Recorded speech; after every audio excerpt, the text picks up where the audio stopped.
You know, to all the folks that are in the audience that consider themselves gender dysphoria, cis, I don't know what all that means. I really don't know what all that means. I'm looking at society today, and it's like I'm watching an X-Men movie with people that, when you watch the X-Men movies or Marvel comics, it's like we have mutants living among us on planet Earth. And, you know, some people don't like that, but that's a fact. We have people that live among us today on planet Earth that are happy to display themselves as if they were mutants from another planet. This is the planet Earth, where God created men, male, and women, female. I'm a proud Christian, conservative Republican. I'm not on the fence. Senator Radler, what is your appraisal? I think at best that he's a dangerously ruthless and insensitive political opportunist and demagogue. And at worst? He's read far too many comic books.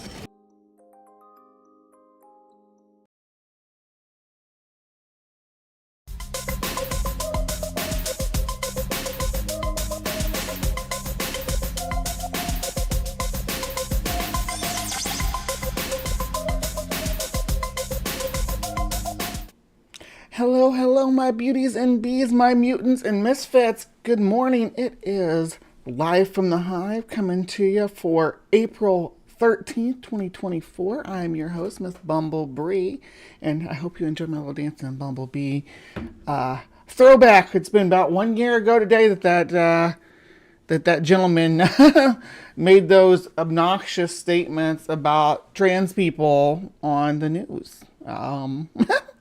We're mutants. Just mutants. Anyway, good to see everybody. Mark is here, and Ember, and Sumami. And I saw Paul Camish here, which has been a minute. Hey, Paul. And now, of course, I got Dee here. Good morning, Dee. And Jason, my good friend. And Sonia's here. Who else do we got? Yeah, so did I say Ember? I don't want to miss anybody. Sandy, hello, everybody. Good to see you all. So, good morning.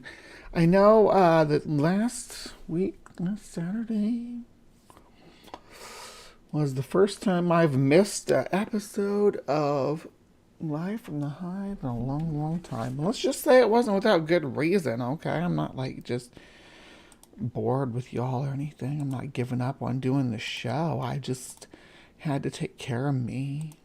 I had some Bree stuff to take care of. So I'm glad if you missed me. Sorry if I let you down or disappointed you.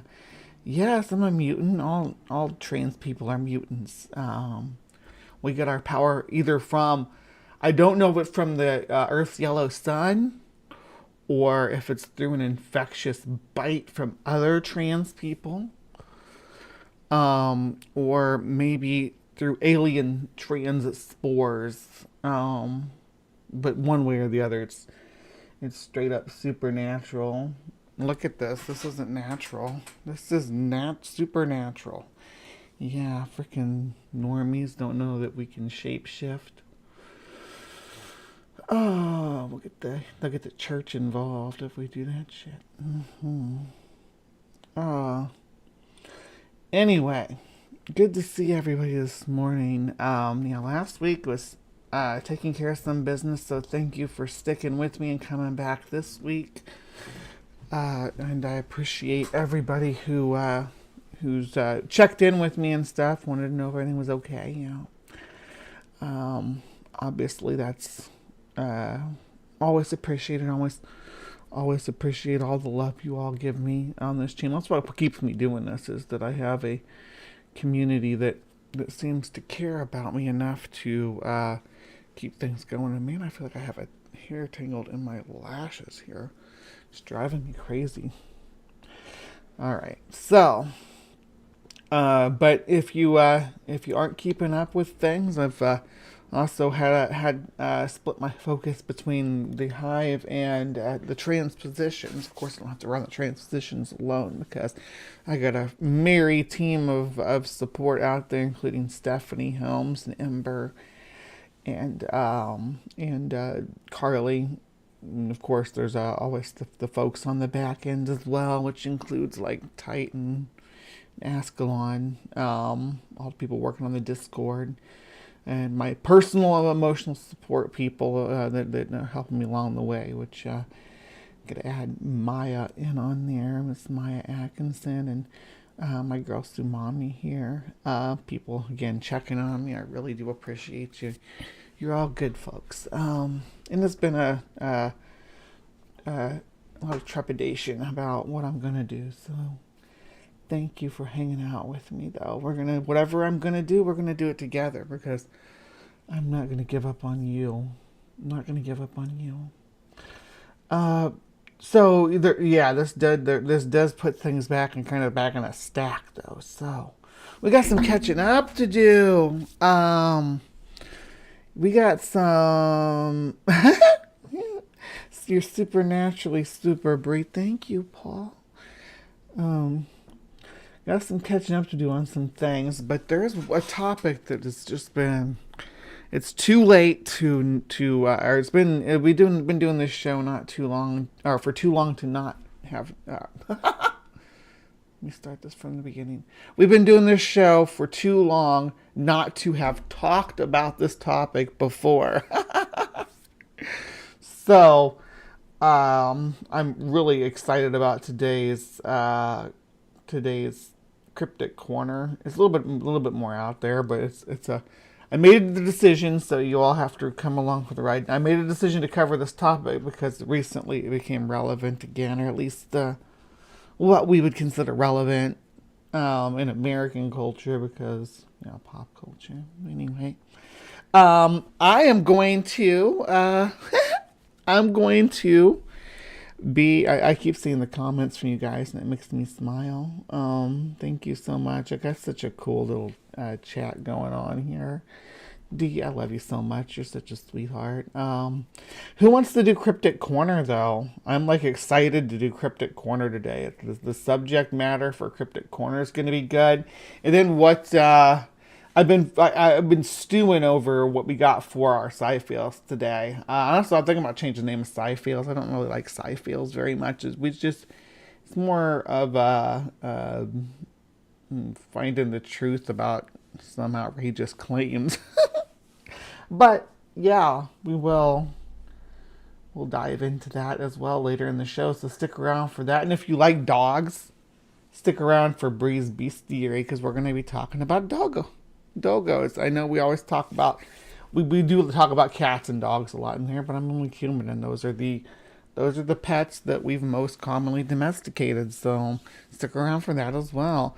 All right, I'm going to pop it into Cryptic Corner mode. I'll see you guys over there, okay?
Hello, my beauties and bees. Welcome once again to Cryptic Corner. I'm your host, Miss Bumblebee, and we are going to be exploring the unexplained, the supernatural, the paranormal and hidden, the mysterious, the alien, the accursed, and the forbidden, as always, here with you on Cryptic Corner. So thank you so much for sticking around. Now, most of the time I try to stick to things that the people claim are real, whether they're folklore or misidentification of science, or they're deliberate hoaxes. I try to focus on things that people are claiming are happening in the real world. But every now and then something kind of flip-flops from being fictional to being part of the real world, being having an impact on the real world, like more so than maybe even some of the other stuff we've covered on here. I mean, yeah, sure. Allegedly, Bigfoot has a body count. Allegedly, but we don't know. And maybe these people who committed these atrocities were possessed by demons, as often claimed in folklore and religious text about criminals of the past, werewolves and demons, and people so possessed that they could only have been overcome by the spirit of some bestial monster that once was the word bestial, bestial. Anyway, some monster that caused them to commit some atrocity. And then, we move into the 20th century, and they start talking about, you start getting into things like serial killers, right? people have a lot of interest in serial killers and the psychosis that causes people to do these things, to commit like horrific acts on on their fellow man.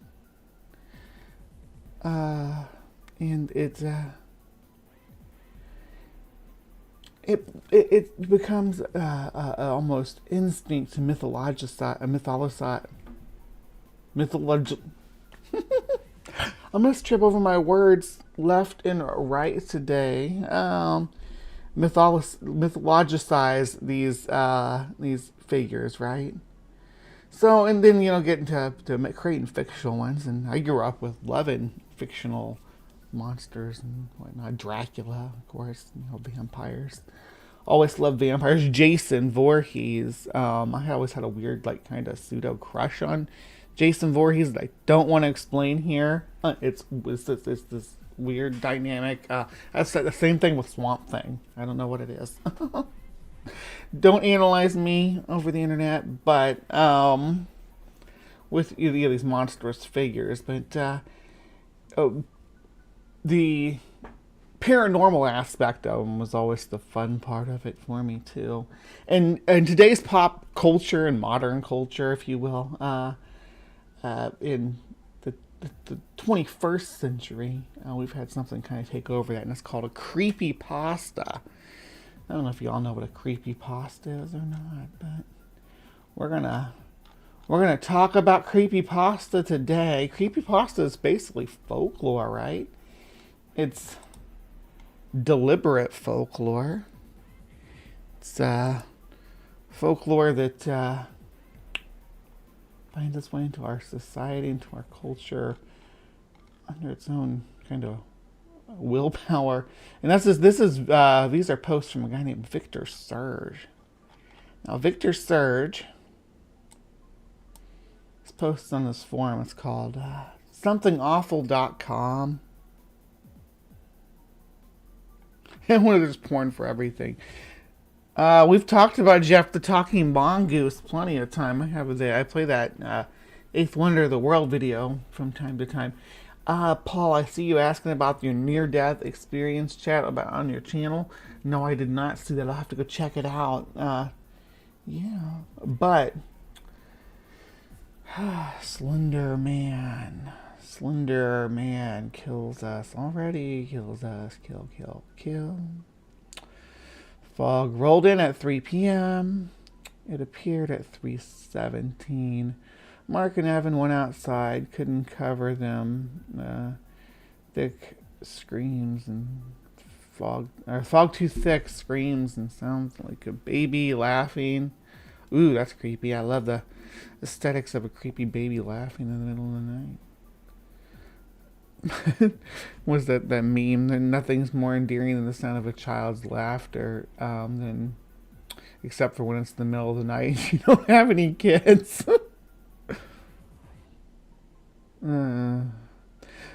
Anyway, we're talking about Slender Man, if you can't tell today. And this is his, I don't know what you call this, his womb, I guess, where he was born. These are some of the earliest posts about Slender Man, too. Yeah, this is, a police department, police report.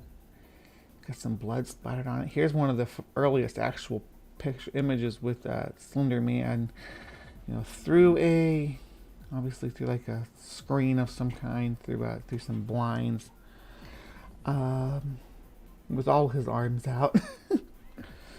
That goes right along with that police report, I guess. But this thread quickly got just taken over by Slender Man. Here's more, like some children's art here. This is more from Victor. You got the kid with the balloons. You got a bee. So this tells you right now that I'm there. That I am with them. That the bumblebee is in the house. That this person's supposed to choose me or Slender Man, and they chose Slender Man because Slender Man has a balloon. Just because someone offers you a balloon and I sting you doesn't mean you shouldn't. You shouldn't pick me anyway. I might be going to pick me, though. Let's see. Man, my eyes are sore. I'm so sorry. I got like allergies or something going on behind my eyes. Ugh. I was complaining to Ben about it last night, and he was talking about maybe some treatments because it leads to headaches, and I don't want to have any more headaches. Oh man, Bugbot just stung Mark. Yeah, and you got like fake police reports with this, and more children's art. What I always liked about this children's art that Victor made here is that it does like kids actually do, and like the ground and the dark sky, and there's like a space in between, because what kids separate the ground from the sky but don't know what to put in between. Like they don't know foreground, middle ground, background kind of stuff. Yeah. Good morning, Ember, too. I wanted to say hi to you, sweetie. Thank you so. I'm sorry I cut your joke off earlier, or on the transposition the other night, and I wanted to say that publicly. I didn't mean to cut your video off before you could finish up before that part was finished. I just clicked something too fast. I thought it was just a few seconds too fast. Anyway, I just wanted to say that. Thank you for showing up, though. This morning for some live from the Hive. I don't know, is Slender Man supposed to be in this one? I don't see him. But, yeah, we got some creepy tentacles. Good stuff. Takes over the whole thread, right? Pretty soon, everything on here is Slender Man related. But Slender Man broke free of this simple, tiny little corner of the internet because he had bigger plans. So, and who broke him free is kind of debatable, but in my opinion, it was Marble Hornets. So let me just real quick just give you a quick breakdown of that. So, I'm on the wrong screen for that too. This is Marble Hornets. Now, Marble Hornets, there was like found footage kind of channel. You see, 9 years ago was when they were releasing. So it's been about a decade ago since they were really doing their thing. But it really started even longer ago than that. With the Everyman Hybrid series that they did. And as you can see, this is broken down into entries. And we're not going to watch these. We're not going to watch all of them anyway. But there's ones that pop up in the video we're going to watch. But I think they took the idea pretty early on. You know, obviously it blew up in the paranormal and creepypasta community for a long time before, but now it's really taken on a life of its own. So let's explore. First we're gonna watch this 5 real life Slender Man sightings caught on camera. I don't know why they say real life and then they admit that some of these are from Marble Hornets, which is a known fictional production. I'm going to get my meds out while this beginning part plays.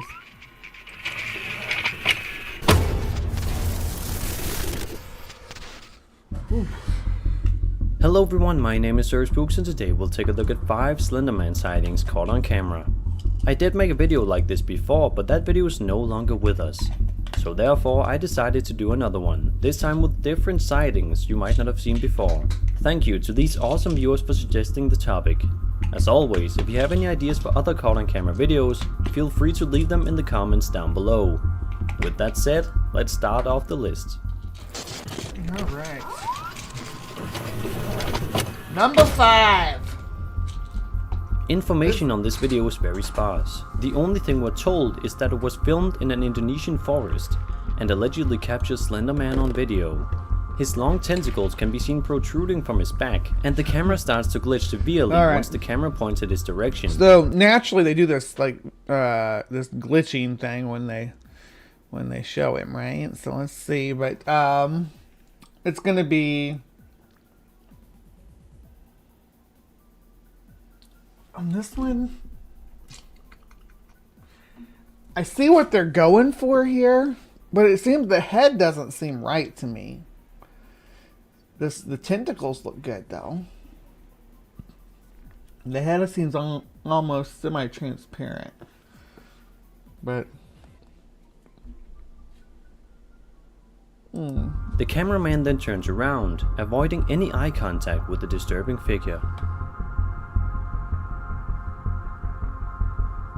Alright. Let's see. Glitch? Where?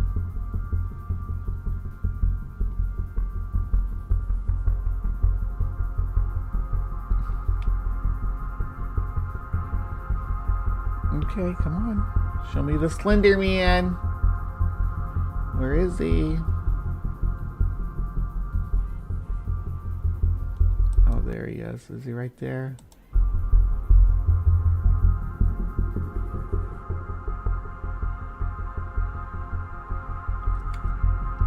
Oh, there he is. Okay. Let's watch that again. It's almost like, okay, so nothing's there. It goes over and then goes back. And then something's there moving. But it Whoever filmed this video was unknown. They're either lost. Could be just something shaking the camera.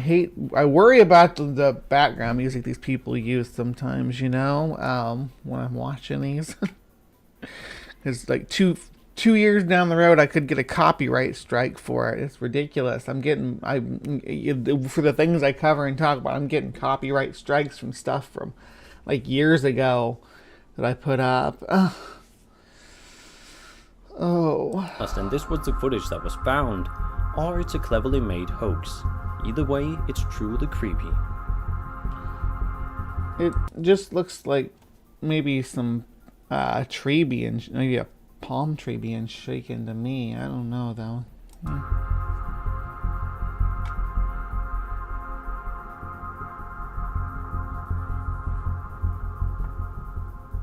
Or Photoshop. I mean, it does look kind of CG too, if you ask me.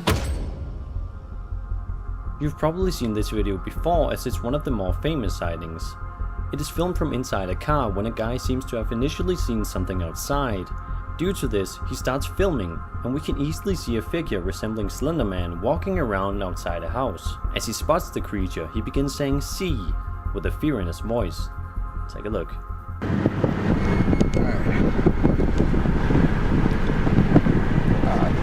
I like this. This is a good one.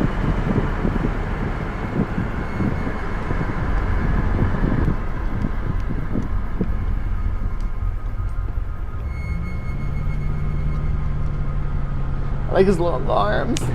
They did a good job on that one. What do you think? A man in a costume or the real Slender Man? Yeah, the arms are like monkey. Like his arms are so long it makes him look like a gibbon. But making sure these legs are below the hill line, it doesn't really suffer too much from that. I wish honestly that they'd taken more of his body behind the hill line, just to give it more depth. But yeah.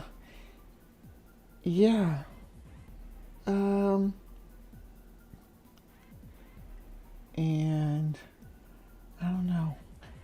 The hands. What do you think of the hands, though, guys?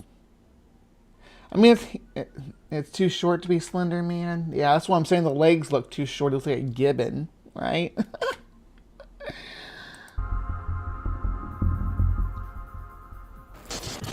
The gibbons can have their own Slender Man. A Slibbin Man. Gut sick Slender. Yeah, that's how Erica, that's who's gonna haunt the gibbons.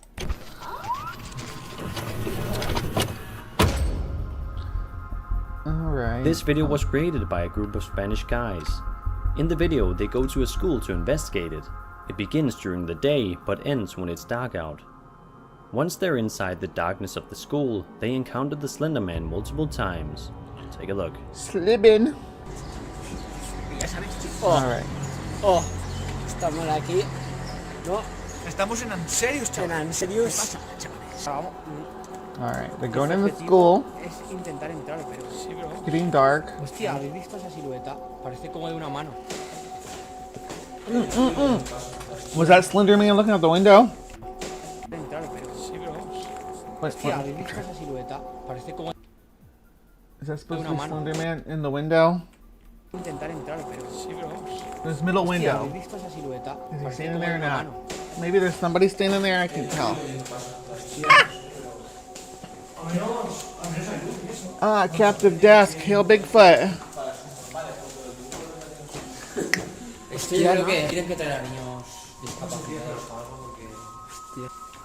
Es que esto da mucho... See, music like this, that's what I'm talking about. This sounds like professional. Ah, there's...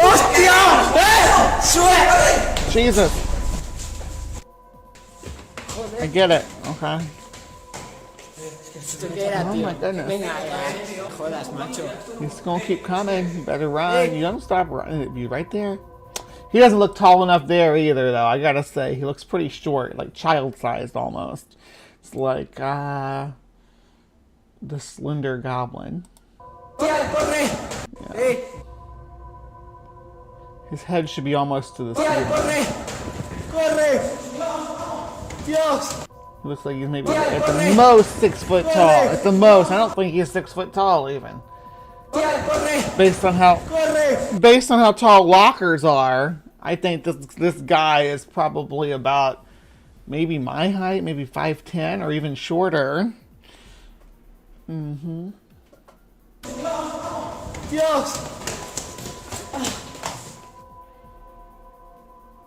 Now just imagine going inside a building. Diablos maybe míos! in a haunted building, only to find Slender Man inside. Whether or not they made this as a hoax, it's an eerie thought. Alright, what's next? This video is simply titled Alright, so this is why you cannot say 5 real life Slender Men caught on camera, because this is Marble Hornets, and probably one of the best, the quintessential best done Slender Man, right? Which puts Slender Man on the map. Entry 1. It's actually the second video on the Marble Hornets channel. In the first video titled Introduction, they explain how these were all tapes given to the person behind the channel. The tapes were made during the production of an indie film, and some of them show an entity which they refer to as the operator. But we can clearly tell that they really showed the Slender Man. This video shows the very first encounter with the Slender Man caught on camera. It was uploaded in 2009 and is perhaps the most famous Slender Man video out there. Take a look. Okay. So just look out the window, and then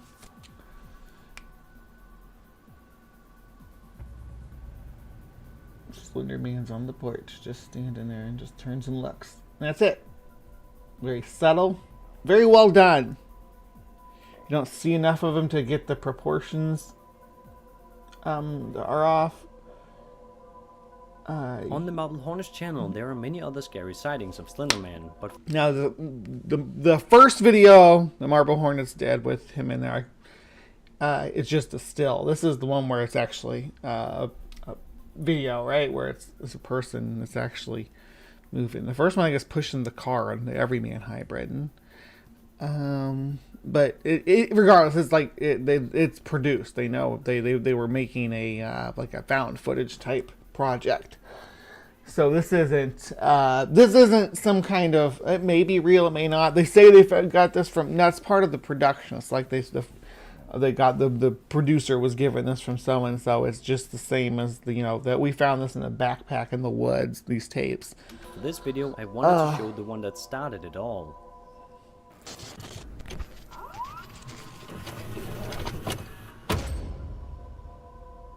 This video comes from Russia. It takes place inside a snowy forest where Now that's good, a well-proportioned Slender Man right there. That is what I'm looking for. And then when he turns, he can, all his arms can go or whatever. Yeah, that's fine if they do that. But this is a well-proportioned Slender Man. I'm here for it. guys are filming. Since they speak Russian, I have no idea why they recorded in the first place, but what they capture on video is truly terrifying. At one point in the video, one of the guys uses a stick to draw the Slender Man or operator symbol in the snow. This allegedly summons him, but they don't seem to believe it. Immediately after drawing the circle and the X in the middle, Slender Man can be seen behind the guy who drew the symbol. What follows is quite disturbing. Пойди в поле, нарисуй круг. Так, Ну, он пошел, нарисовал. да. I don't know what it is about Russia, but they produce the most out there, bizarro world intentional hoaxes that you could ever hope for. They, yeah, Slender Man is business Squatch. It's Sasquatch takes off he goes and pulls it all off, and there's just Slender Man underneath, and he puts on his tie, puts on his suit jacket, and heads into the office. You think that he just makes his living running around in the woods? You're crazy. He's just like us. That's what he does for fun. There you go. But like I was saying, because the Russians are the ones who did the videos with the homunculi or homunculus, they made in the fish tank. I did that a long time ago, but we talked about it as like a, it was they grew it from the egg and put it in the fish tank, and it grew and had an eye and stuff. It was really, really weird and creepy. The Russians did that with their homemade practical effects, and then the Russian guy with the hover scooter made from the material from beetle wings, from taking the patterns on the bottom of beetle wings and the material that they're made out of, and he made a hovercraft out of it. And they used their own little special effects systems to make it look real. You remember that episode? Yeah. I don't know. Нападет и украдет.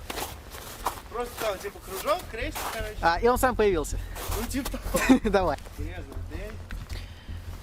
He's drawing the symbol.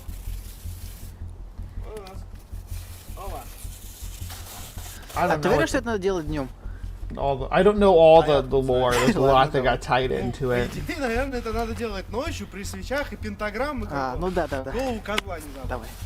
И потом вот, короче, вот так вот. Типа, да? Оп. И типа, вот так. Бу! О-о-о-о. Все. Boo. Ну все, мы нарисовали. Oh, Круг. there goes the camera. You did it now. Меня постоянно There was the сбивается. Slenderman.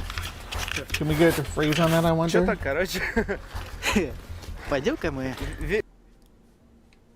весело. Что так, короче. Меня постоянно сбивается. Yep, there it was. Рисовали этот круг. Okay, so here we got him. Got him. So, the red tie. He always goes for the red tie. Maybe he's running for president on the Republican platform. He'd probably win. He's better than I'd vote for him before Trump. I'd actually vote for Slender Man before Trump or Biden, if I'm being completely honest. Let's bring in the age of chaos. Alrighty. But look at this is a well-proportioned Slender Man. You got the Slender Man long arms. But his legs are long too. That's important. His leg has got to be long too. So if you can't pull that off, then just don't do a Slender Man. And his head can be amorphous like this, but it needs to be present. Меня постоянно сбивается. Что так, короче, Пойдем-ка мы. весело, да? Ни хрена не весело. Блин.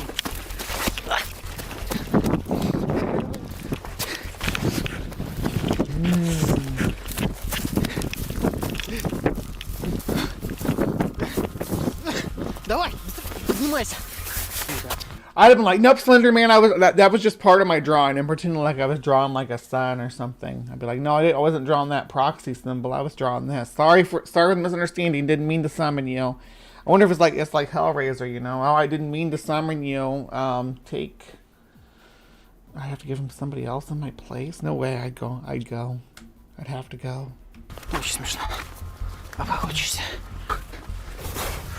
There he is. Bring it. I like this Slender Man a lot.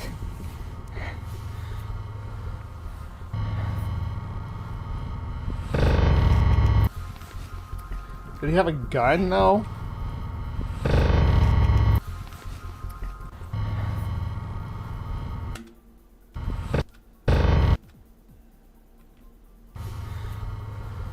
Trying to pause it when he pulls and swings around.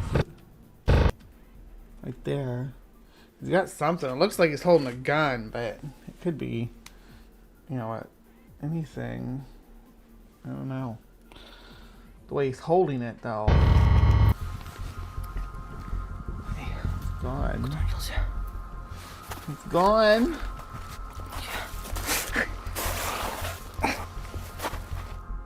After vanishing, you'd think he'd be gone for good, but then something else happens.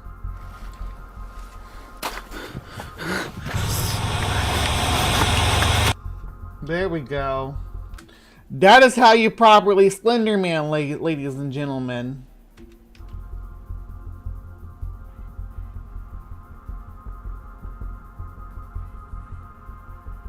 And that was 5 real-life Slenderman sightings caught on camera. But If you want know to Marble vote for what Hornets the is next not caught real on camera life. video Stop should be saying that about, Marble Hornets then is you can real go life. and follow. Stop saying Marble Hornets is real life when we all know it's not. You know, the rest of these, like, they may or may not be. That last one looked like a lot of CGI, but it was really well done. Me on Twitter @TheSearchSpooks, where I will do polls for you guys to vote on. I always give 4 different. All right, so yeah, that's Slender Man and the history of Slender Man, but the problem with Slender Man was never Slender Man himself, it's that people took him too seriously. Now, unfortunately, this led to attempted murder, and recently that's why this is topical. The attackers came up for release and said the court said no. Let's listen to some of the testimony here about her reports. At the time of the index offense, so May 31st of 2014, she was suffering from a condition which would qualify as a mental disease or defect, as broadly defined by the Wisconsin jury instructions. And I also concluded that because of symptoms of that condition, she was rendered to lack substantial capacity to appreciate wrongfulness or conform her conduct to the requirements of the law, and that there was support for her plea in this case. And what was the mental condition that you diagnosed her as suffering from at that time? As I recall, the mental condition was unspecified schizophrenia spectrum and other psychotic disorder. That institution-based risk assessment also included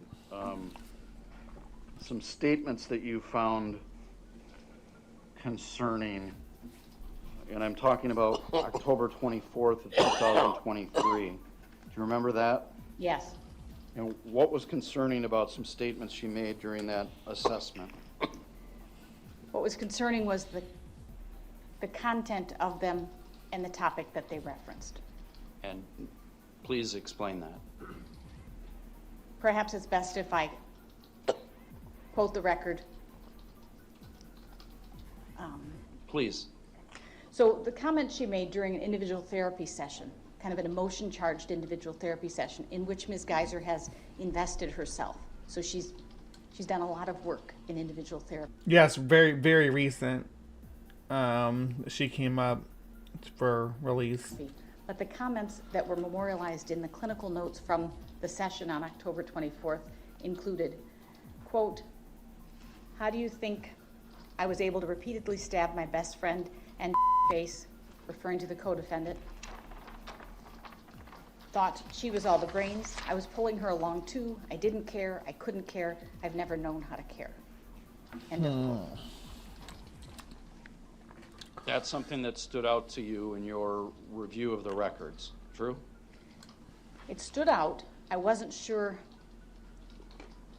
how to put context to it. So I knew, for example, that had been said. I acknowledged in my report that could have been merely emotion-charged comments made in the face or in the context of therapy, which sometimes happens for anyone who's been in therapy would know. On the other hand, this is quite recent to petitioning for conditional release and suggests, at least in that moment, a callous perception of herself. She later talked with her therapist about that and put that in terms of a question. So she reframed it and said, how could I have cared if I did this to my best friend? In and of itself, that doesn't make her a risk in the community. The resistance that she has displayed across time to the interventions that are available to her, and her tendency to come at those with a pretty negative attitude, it raises concerns about, one, her insight and her judgment, but then also about her motivations and willingness to comply with interventions available to her in the community. So there's a pattern that has been noted across years of her institutional course of being resistant to different, whether it's medical or therapeutic interventions that have been proposed to help benefit her. So it sounds like maybe she's been a bit of a troublesome patient too, so. Various ways. Concerning at this point is that there has been uncertainty raised regarding how she came to that particular violent. Oh, it looks like girl's losing her hair. Eek. This is probably rough in there. She's probably dealing with yeah, woof. Offense. So it's hard to predict without having a better understanding of that past history of violence. It's hard to predict the future. Of more concern to me, though, is that throughout the records, she continues to be an individual who experiences prominent symptoms of mood instability. Yeah, the whole thing is sad. Very much trauma-specific or characteristic symptoms. Those remain. Yeah, this is actually the one who did the stabbing. The other girl, I believe, is free, and the girl who got stabbed is like living her life and stuff now.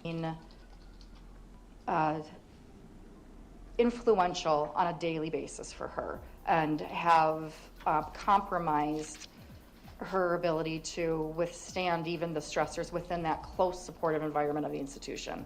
And I have concerns of if she's having a hard time with her symptoms currently in the community, she's going to be facing stressors that are potentially significantly more complicated, and she won't have direct access to her treatment providers who at this point are closely monitoring her and intervene almost immediately when she's experiencing distress. Yeah, so that was that's the verdict. They said she's not ready for release. Now, that's not the only body count that the Slender Man has. There's also suicides within the Sioux Nation, really, because this was the Slender Man. They just tether it right in with their native mythology, and it's actually has some documentation of inspiring people to take their own lives. Let me talk about, before we wrap this section up here, we're going to talk about Walking Sam, who is similar to Slender Man and may have, to some extent, inspiration for his cultural presence. As I write this article, my heart breaks, as my people are in crisis. People as young as 12 years old are taking their lives out of fear of an urban legend coming to life, commonly known as Walking Sam. In order to understand how Walking Sam came about, you must first be told about the shadow people, or the stick people, which is what my father called them. Growing up, young native children are told about these shadow people, who are dark, demonic forces that stalk reservations and convince their prey that they are not worthy of life. For the Pine Ridge Indian Reservation of South Dakota, these shadow people took the form of Walking Sam. He has been described as a 7-foot tall man with no mouth and wanders the land at night carrying the bodies of Lakota men and women. Pine Ridge has been hit by the legend of this haunting figure, with reports saying that he has been strongly encouraging young tribal members to take their lives because they are not worthy of the company of others. As an alarming amount of suicide attempts have been reported since December, this with the recorded number as being 102. So far, 9 people have passed away, as one as young as 12.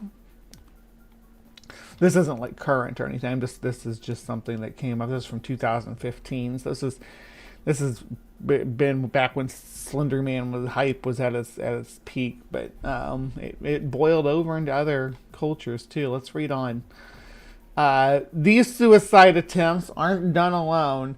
They are even happening within groups of children. Pastor John Tubles discovered a plan for a group of children to commit suicide, grabbed a group of adults, and went to sit right outside of town. Luckily, they caught the group of teenagers before it happened and were able to take the noose and get the teens help. They all had their own nooses. Dang, that's crazy. There was another attempt reported of a group of girls caught right before too. There's a lot of anecdote here. I don't know. Kids doing weird stuff in the woods and whatnot, but I mean, we did weird stuff in the woods when we were kids too. We didn't kill anybody or ourselves though, but we didn't do weird stuff, hang stuff in the trees and whatnot, to try to scare people. At a meeting for the tribal council at the Cheyenne River Sioux Reservation, many stressed their concerns about Walking Sam. One elder woman even begged for help from the torment Walking Sam was bringing them. She claimed that he can be seen, he can be picked up on a police scanner, but he still cannot be caught or stopped. Many of you reading this may question why adults would believe in this ghost haunting. It's important to understand the strong connection to the land, creatures, and every living thing the Sioux people have, especially the Lakota, who have an especially strong spirituality. Their connection to the land gives them an unbreakable tie to their past. Once that is filled with pain, this honorific past is remembered through their land. As they remember the thousands who have perished on this land, it fuels their soul for more passion to protect it. There's another reason why these mass suicide attempts may be happening. The reservation that the tribe lives on is in extreme poverty. The majority of the land is unable to support crop growth, and there is very little clean water. The infant mortality rate is reported to be at a record high, and out of those children who get a chance to grow up, an astonishing amount of them are being taken away and put into the foster care system because of the Indian Child Welfare Act. There's little to live for, and the life expectancy is the lowest in the Western Hemisphere besides Haiti. The reservation is hurting, trying to survive but losing. Many of the tribes are turning to alcoholism to help them deal with the horrible way of life. I wouldn't say it's a horrible way of life, it's a horrible condition of life, maybe. It's nothing to do with the way they want to live, it's the way that we've sanctioned them off into the uninhabitable regions of the country. The regions of the country that can't support life without artificial external support. And then we're like, why can't you take care of them? Look at these Native Americans. They can't take care of themselves. They're all in poverty when we're not here to give them handouts because you put them in a place where nothing can grow, right? where they can't prosper, and they're like, oh, why aren't they prospering? Why don't you fucking live in the Badlands and decide if you prosper, buddy? Sorry, I'm getting off on a tangent about racism. What's even more unfortunate is that they have not been receiving much help from others until recently in April, when the White House stepped in to help recover the plummeting economy. Besides this recent outreach, the natives have instead been victims of cruel acts of racism. For example, there was one account where students and teachers were drenched in beer while attending a hockey game outside the reservation. Additionally, many children are being bullied both on the internet and in person.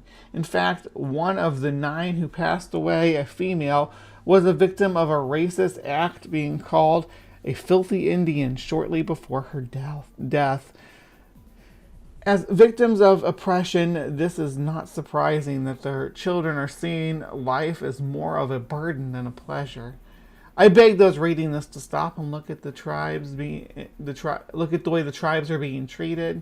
As a member of Cheyenne River Sioux, which is near Pine Ridge, I hurt as they are suffering, as they are begging for help. I do not know if Walking Sam can be stopped, but I do know that we can try to help protect them. We can give them a reason to live and a candle of hope for them to hold in the dark and keep them from running into Walking Sam. So yeah, I figured that was just a nice image or nice message to end things on, is that, you know, I know the Slender Man stuff and the killing and whatnot, but there's actually stuff that we can do to help people that are really, really suffering from, you know, from this. There are people out, a group of people right here in our country that need help. You know, within the borders of the United States, there are nations in poverty. Just as much poverty as any other nation in the Western world. And the people that live in those nations are struggling. The children are looking at a bleak future and taking the easy way out. And it is an easy way out. The trying is hard. It'll always be hard. And it's always the hardest path to take, but we need to protect the next generation. Next generation is suffering in these little nations within our nation that just go ignored and unnoticed. But Walking Sam, whether you want to consider him a personification of this depression or an evil spirit, needs to be stopped.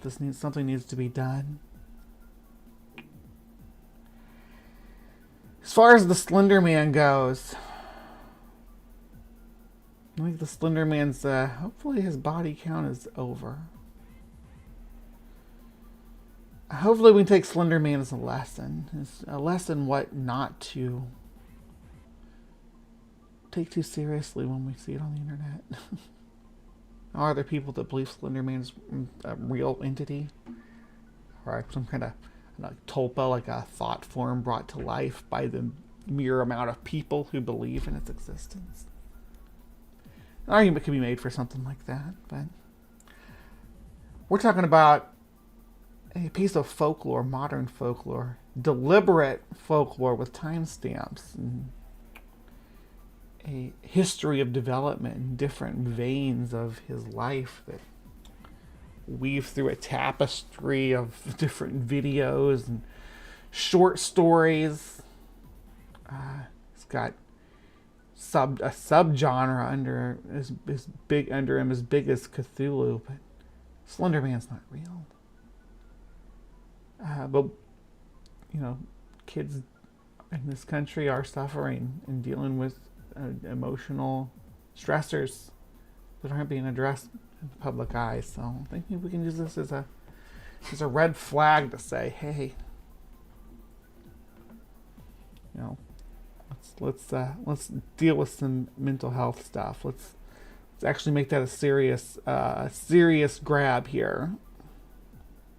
But you let me know what you think in the comments down below, because this is going to be the end for Cryptic Corner for today. Please remember to be kind and take care. We'll see you next time.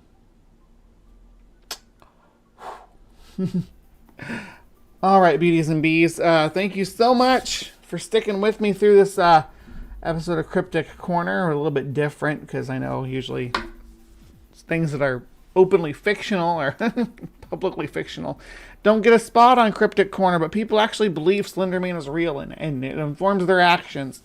People are committing suicide because of these walking creepy figures, and yeah. So let us take that as a step to, like I said, to improve when we handle mental health care. I got stuff coming up here in a second that I've been wanting to talk about, but is waiting for it all to land before I did a full segment on it. But we're going to be talking about big snakes in just a moment. So I'll see you guys over there. Thank you so much for sticking with me. See everybody in Sci-Fails in just a moment.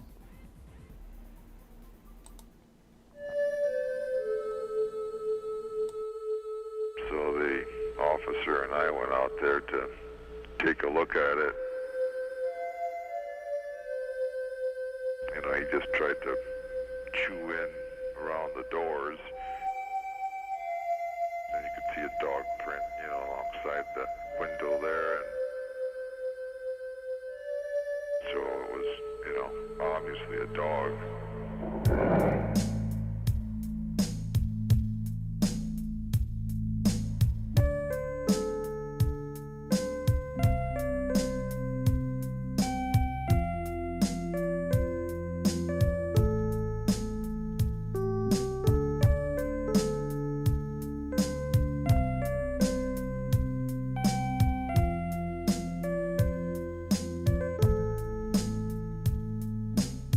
Summer morning in early June is when the legend began.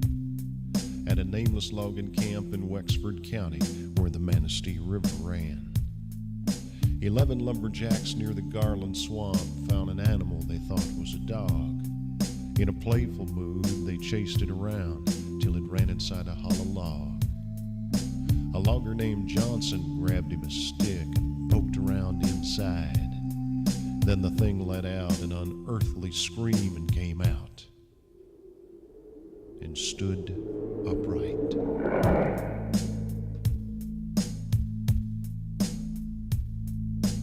None of those men ever said very much about whatever happened then. They just packed up their belongings and left that night, were never heard from again. It was 10 years later in '97 when a farmer near Buckley was found. Slumped over his plow, his heart had stopped. There were dog tracks all around. 7 years past the turn of the century, they say a crazy old widow had a dream of dogs that circled her house at night. They walked like men and screamed.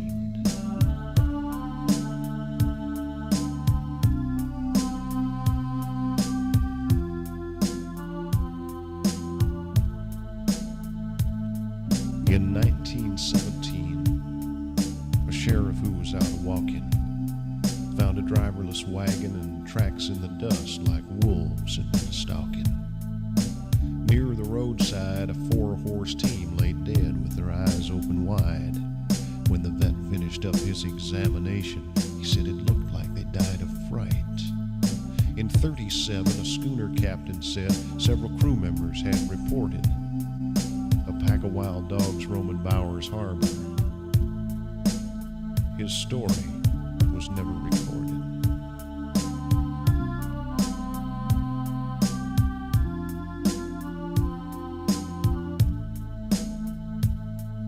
In '57, a man of the cloth found claw marks on an old church door. The newspaper said they'd been made by a dog. He'd have had to stood 7'4". In 67, a van load of hippies told a park ranger named Quinlan they'd been awakened in the night by a scratch at the window. There was a dog man looking in and grinning. In 77, there were screams in the night near the village of Bel Air. Could have been a bobcat, could have been the wind. Nobody looked up there. Then in the summer of 87, near Luther, it happened again. At a cabin in the woods, it looked like maybe someone had tried to break in. There were cuts around the doors that could only been made by very sharp teeth and claws. He didn't wear shoes because he didn't have feet. He walked on just 2 paws.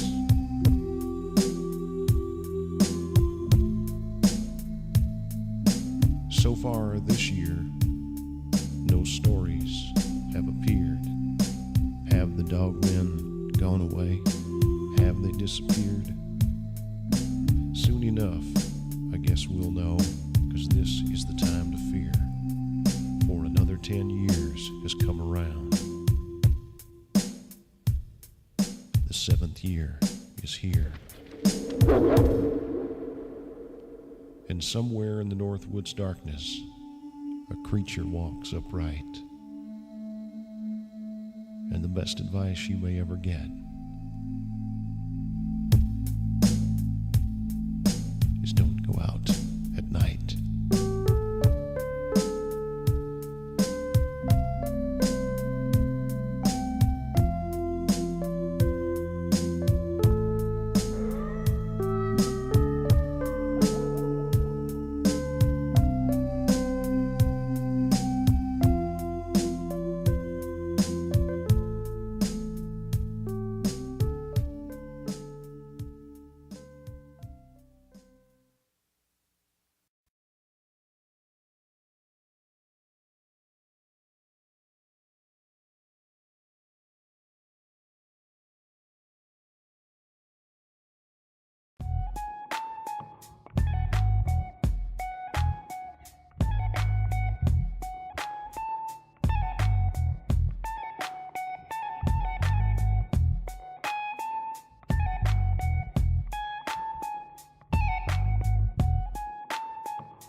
Hello, my beauties and bees, and welcome to the latest installment of Sci-Fails. I'm your host, Miss Bumblebee, and today we have somebody who is definitely bumbling even more than me.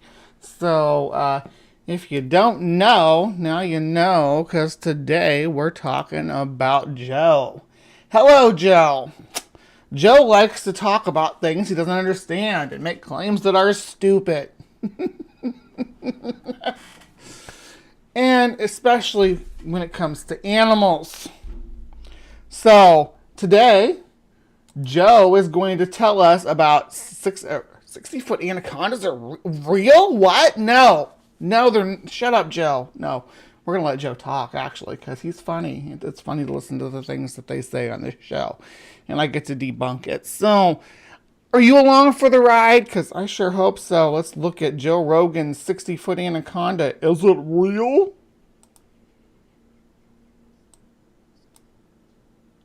Let me get some audio for you. I have people that told me that they found a 60. There we go. Let's start it over again. What is the folklore? Like, what do they say when they say what's the biggest one? I mean, I have people that told me that they found a 60-foot anaconda. That guy's a drunk. I think maybe he's telling the truth. Picture didn't happen.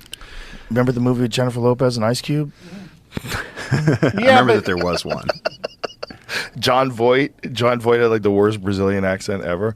Didn't even. But that snake defied gravity and stuff in that movie, though. That's not realistic.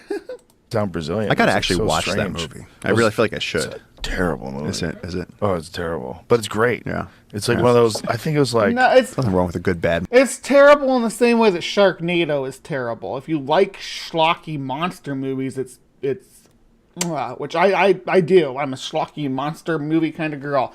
I love to spend a day laying on the couch with some snacks and drinks and just watching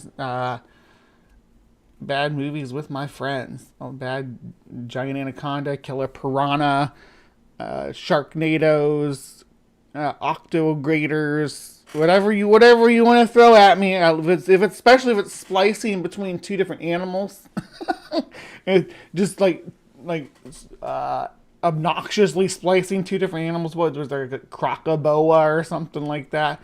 They had a three-headed shark, I think. So yeah, it just depends on what you're into. No, you're not blocked, blessed be. We're talking about schlocky monsters, though. Movie. I want to say it's like 90s, right? Oh shit! What year was that? Bree only has one E, by the way. I tried to get a second letter. I was going B-R-E-A, B-R-E-E, which would have been good for the B thing. B-R-E-I.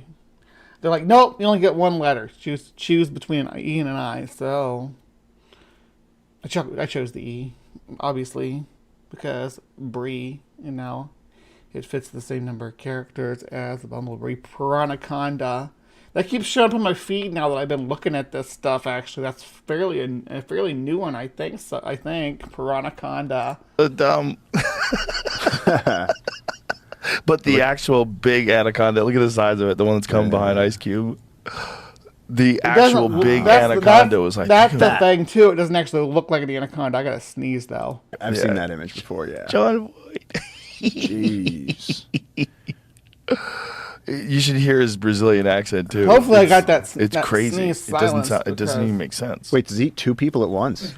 Yeah, bro. Oh, shit. It's a movie. Wow. One person is not scary enough. Got to be tied together somehow. Could eat you and your family. Yeah, and it like eats people and then throws them back up for no reason.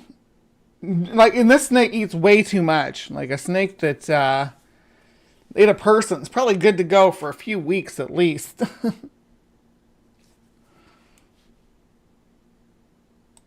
Tied together somehow, and the snake wraps.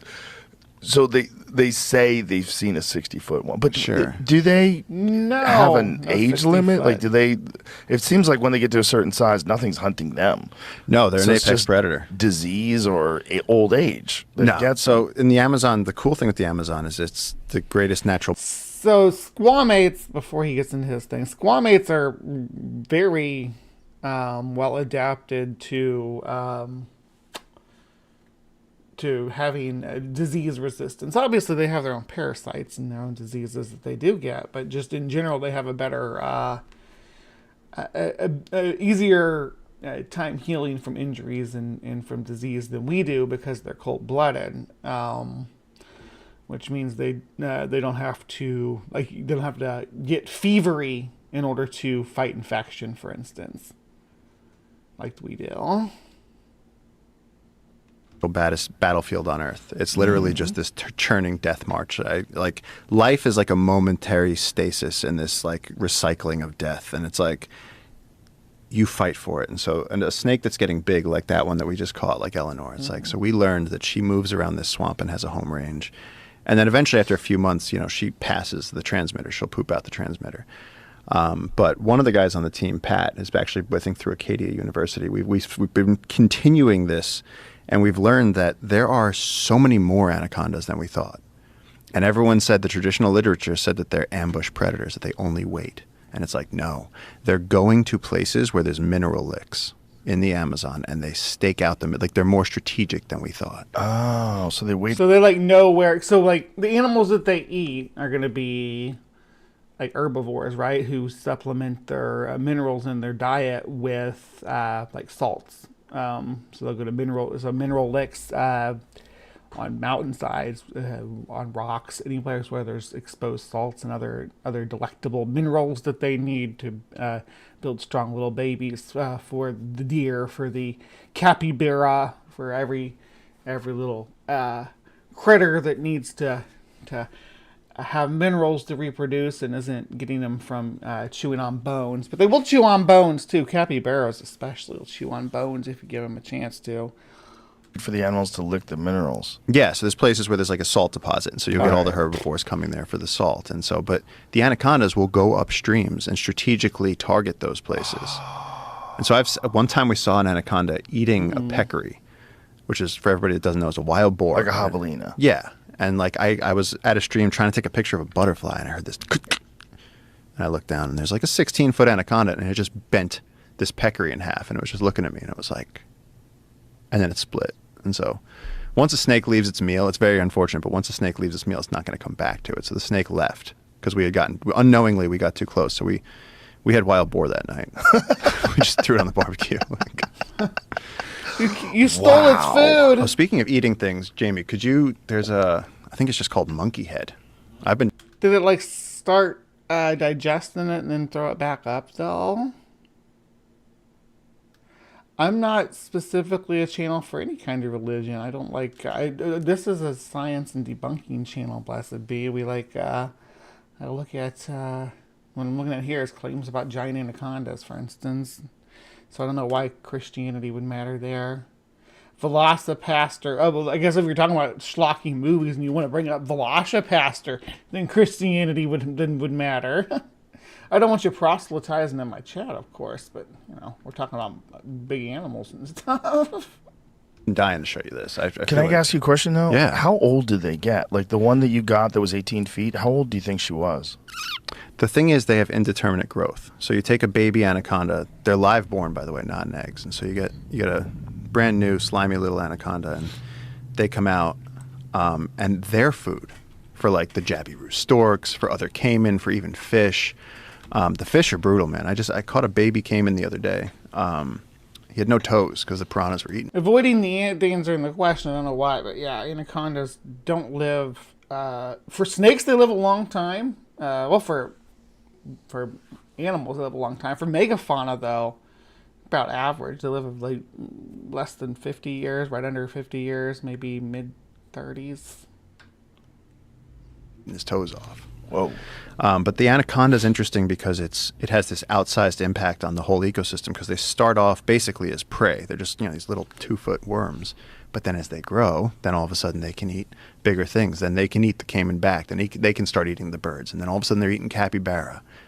And then you get to the big mamas where they're the top of the ecosystem. They're the top of the food chain. And so you have like black caiman, anaconda, jaguar, harpy eagle, giant river otters. And like those are your top contenders for apex predator in the Amazon. The harpy eagle's amazing. What a wild looking creature. Their talons. They're so big too. Is that the biggest eagle? I don't think it's I think the Philippine eagle. The Philippine eagle's bigger. The Philippine eagle has hands that are like bigger than mine. I mean, not that I have huge hands or anything, but they're massive hands.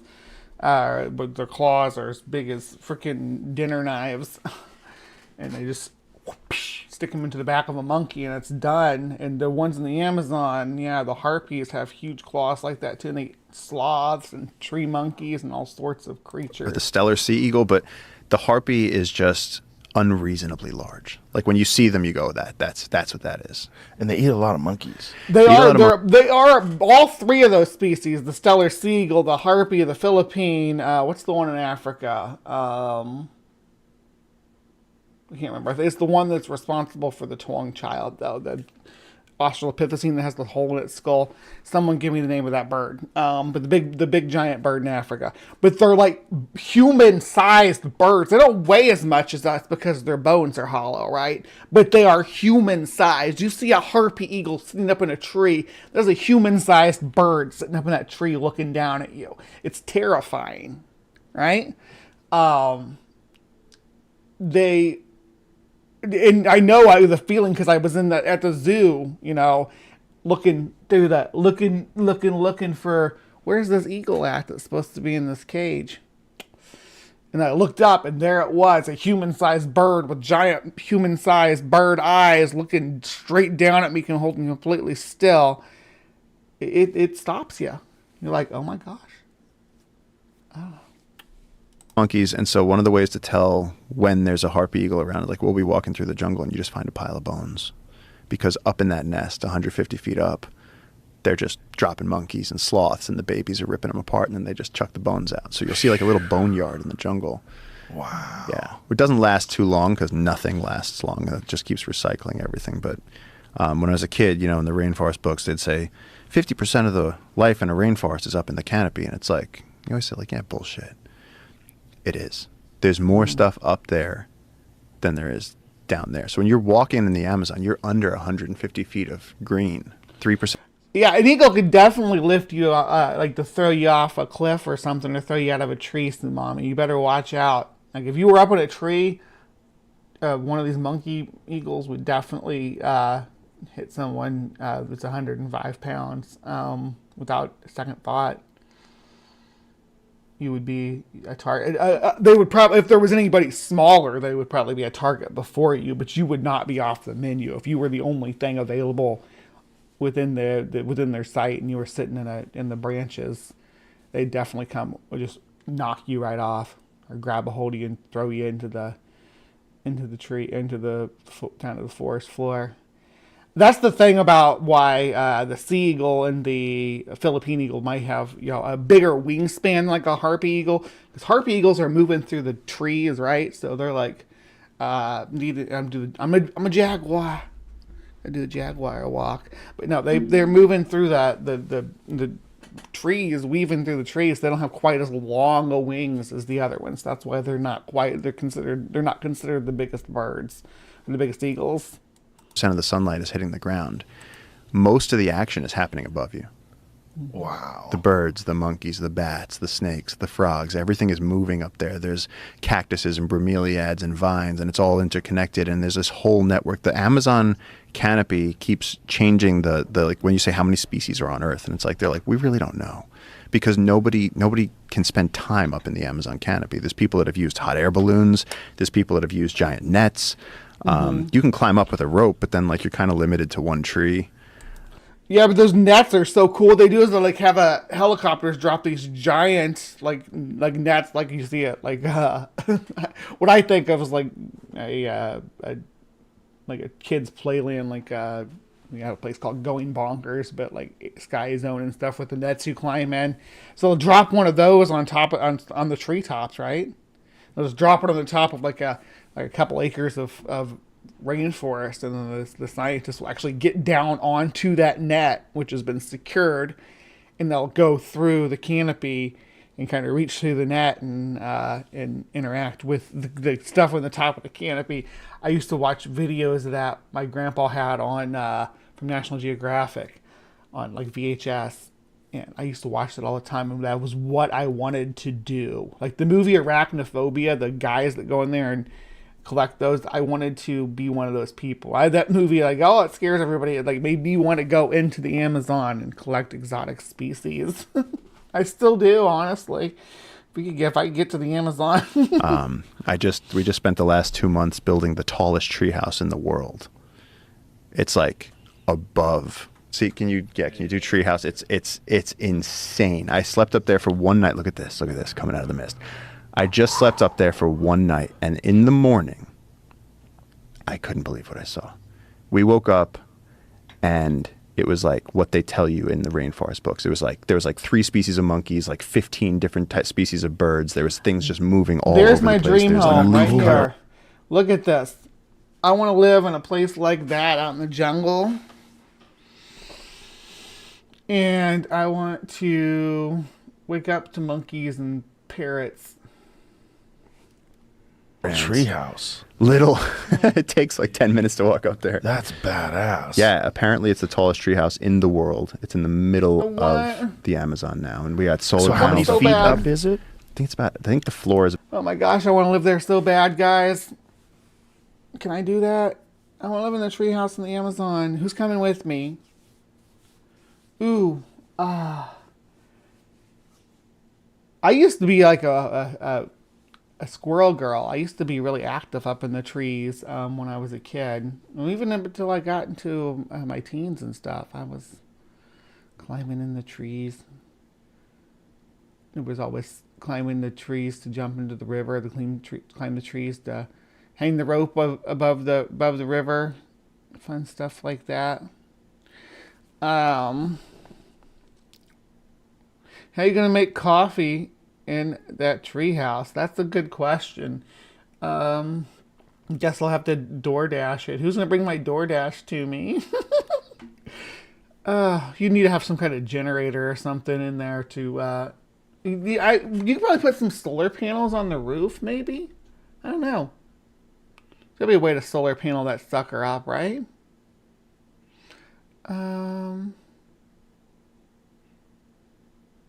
Haven't you seen the Swiss Family Robinson, a tropical mocha pot you make out of bamboo? Yeah, I'm gonna use bamboo tech like they do in cartoons. I'm gonna invent a new bamboo punk. It's like steampunk, but with bamboo technology. If you were reincarnated, would you want to come back as a bird or an insect? A bird, probably. If I could be a smart bird, like a parrot or a corvid. If I had to be an animal. Actually, that's probably one of my top choices. If I had to be reincarnated as an animal, would be a corvid or a parrot. Those would do all right. Obviously, primates are going to be top of the list. Just because I'm human and biased, and I want to keep my opposable thumbs, and I want to be able to have a little bit of a large brain at least.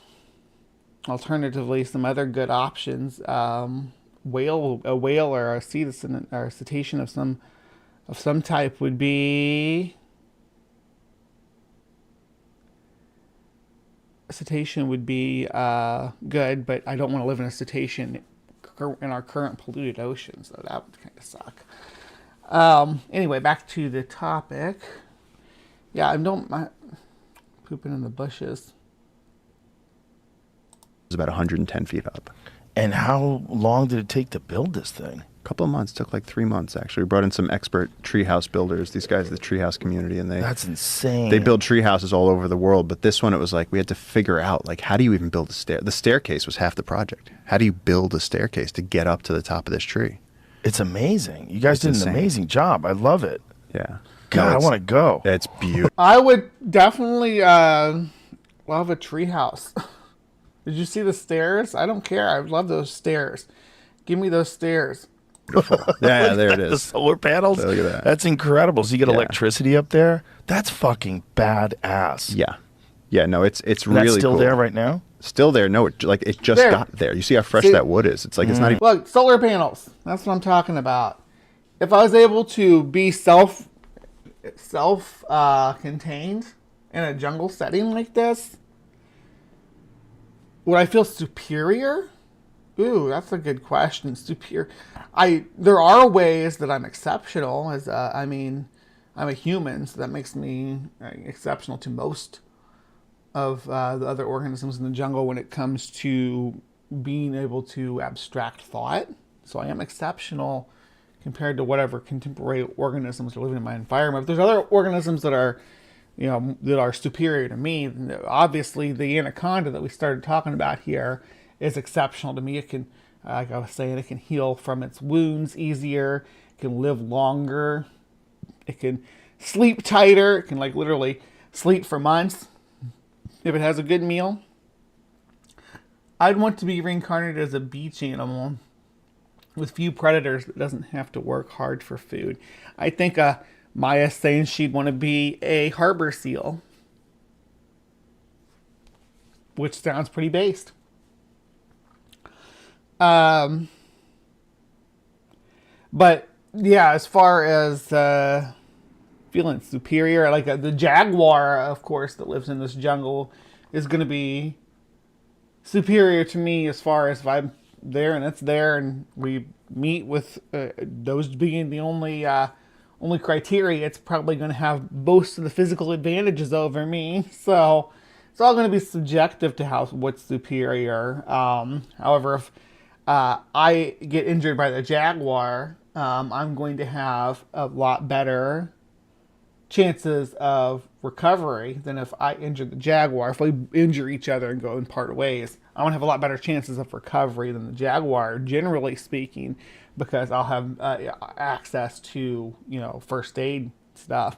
That'd be one of the biggest problems out here, is I'd have to, if I was going to do something like this, I think I would go back to finish my nursing degree so that I could properly take care of myself and offer those services to other people in this rural environment. Even done. Like, so do you left there to come here. You sleep there when you're there? That's your spot? Yeah, me and my girlfriend just slept up there, and oh my we God, woke up you talked a girl into going up there? She must be an angel. Crazy. Take me up there, sweetie. You'll win my heart. I promise. Dude, if you're gonna hang out with me, there's a lot of snakes, a lot of climbing. Oh, like, I can imagine. You got to go to the treehouse. I want to go. But now So when you wake up in the morning and look out from there, it's got to be insane. I mean, first of all, the sun coming up in the east, and you have like red apocalypse, beautiful like mist coming off the jungle. Done talking you have about the spider snakes monkeys here? like excited because that's a ficus, and so everyone's excited to eat. So all the animals are coming to the treehouse, and so you have like howler monkeys, spider monkeys, capuchins, squirrel monkeys. I can't even name all the birds for you. It'd just take too long. But it's like cacophonous. Like I couldn't talk to you. There's another one about this. And so, we were hunting and fishing, and we're just like surviving off the land, going up the thing. And then we started catching the anacondas basking on the sides of the river. And so we just started jumping on these snakes, grabbing them by the neck. The first one I did, I fucked up though. The first anaconda I ever caught. The first anaconda I ever caught, I really fucked up because I was like, okay, I know how to catch snakes. I've handled big snakes. I know what I'm doing, They were going to come in from the bottom. I was going to come in from the top. I ran in and I grabbed the snake by the head, and she went whoosh and wrapped my hands, and my wrists are together. And I was like, oh, shit. Oh, no. I was like, now I can't get out of this if I wanted to. And the next coil came over my shoulders. And it's a 200-pound snake. So good rule of thumb with handling snakes, big snakes. I'm not like an expert or anything. I have handled lots of big snakes, though, because I used to be bigger into the animal hobby than I am now. But handling a big snake, you need to have at least, if it's longer than you are tall, you need somebody to help you with it. On my knees. Shit. And so I went to scream, JJ, and I got nothing out. And so I'm sitting there wrapped in an anaconda with my clavicle like turning into a V. My shoulders were almost touching, and I could feel my ribs just about to go. Oh, boy. And 3 of my friends jumped on. They started untying it from the tail and everything like that, but I came that close. And also, hold your breath as much as possible, because as you breathe out, they constrict. So you're going to be holding your breath as much as you can. Try not to scream. Try to keep your rib cage expanded, all that good stuff. But you need someone else, especially he's talking about catching 15 plus foot anacondas. You need help. Oh boy, I really fucked up. Oh boy, look at the size of that thing. Is that the one? Oh. That is not the one. That is. Oh, look at the size of that thing. And that's not even as big as I get. How big is that one? That one is 18 feet 6 inches. That's big. That's so big. This one. They are big, though. I mean, that's a big snake. People are always like, 30-foot anaconda. You don't need a 30-foot anaconda. A 18-foot anaconda is enough anaconda to intimidate even the biggest person, right? That's a huge snake. And this one's not even, if you look at it, I think they pulled up bigger here. Its skin's all baggy because it's not even fully. It's like it hasn't eaten. It's only about 200 pounds, so they get about 350 when they're full. There's the folklore of the 33-foot, 500-pound anaconda. I can't find any evidence for it. People cite it all the time. You can find it cited by like National Geographic and stuff, but finding evidence of the specimen that was measured and weighed that much. non-existent. It's folklore.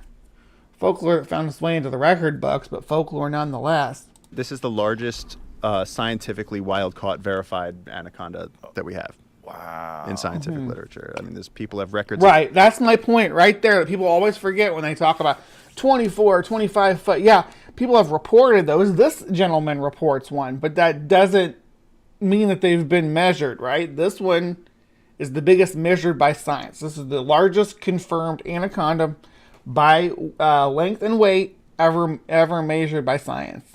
And it's 18 feet. I think he says 220 pounds maybe. Bigger ones. I've seen bigger ones. We named her Eleanor after my grandmother. That's the 18-foot one. This is the 18 feet 6 inches. She was 220 pounds, but she was hungry. 220 pounds. Look at the size of that thing. Yeah. My God. Yeah. So if that one that got a hold. Now, if she had like a capybara or a javelina in her belly, she would be as big around as a barrel. She's huge. It's a huge snake. Hold of you. That's not this one. It's a different one. No, the one that got a hold of me was 5 feet shorter than this one. This. And these guys, they have, I mean, they're constrictors, right? They're not venomous. Like, oh, okay, you don't have to worry about their bite. You still have to worry about their bite because they have, a big snake like this especially, are going to have long, spine-like, backwards-facing teeth, right? And their bottom jaw, people talk about snakes being able to unhinge their jaws, right? Okay, so that's not a thing. Snakes, not unhinging their jaw. Their bottom jaw just doesn't have any connection, right? So it's shaped like that, right? So it has teeth ridges on each side here, right? It's shaped like that, and this is just skin between the bottom jaw, and it can stretch out, and it can actually independently. Like its arms, it can independently pull food in, and it has this cover with backwards facing, like a mantis's arms, backward facing spines of teeth pulling you in. So their bite, while not venomous, is devastating and designed to stab in, pull out, pull forward, stab in. So it's designed to pull you into the mouth, and that skin at the bottom jaw stretches.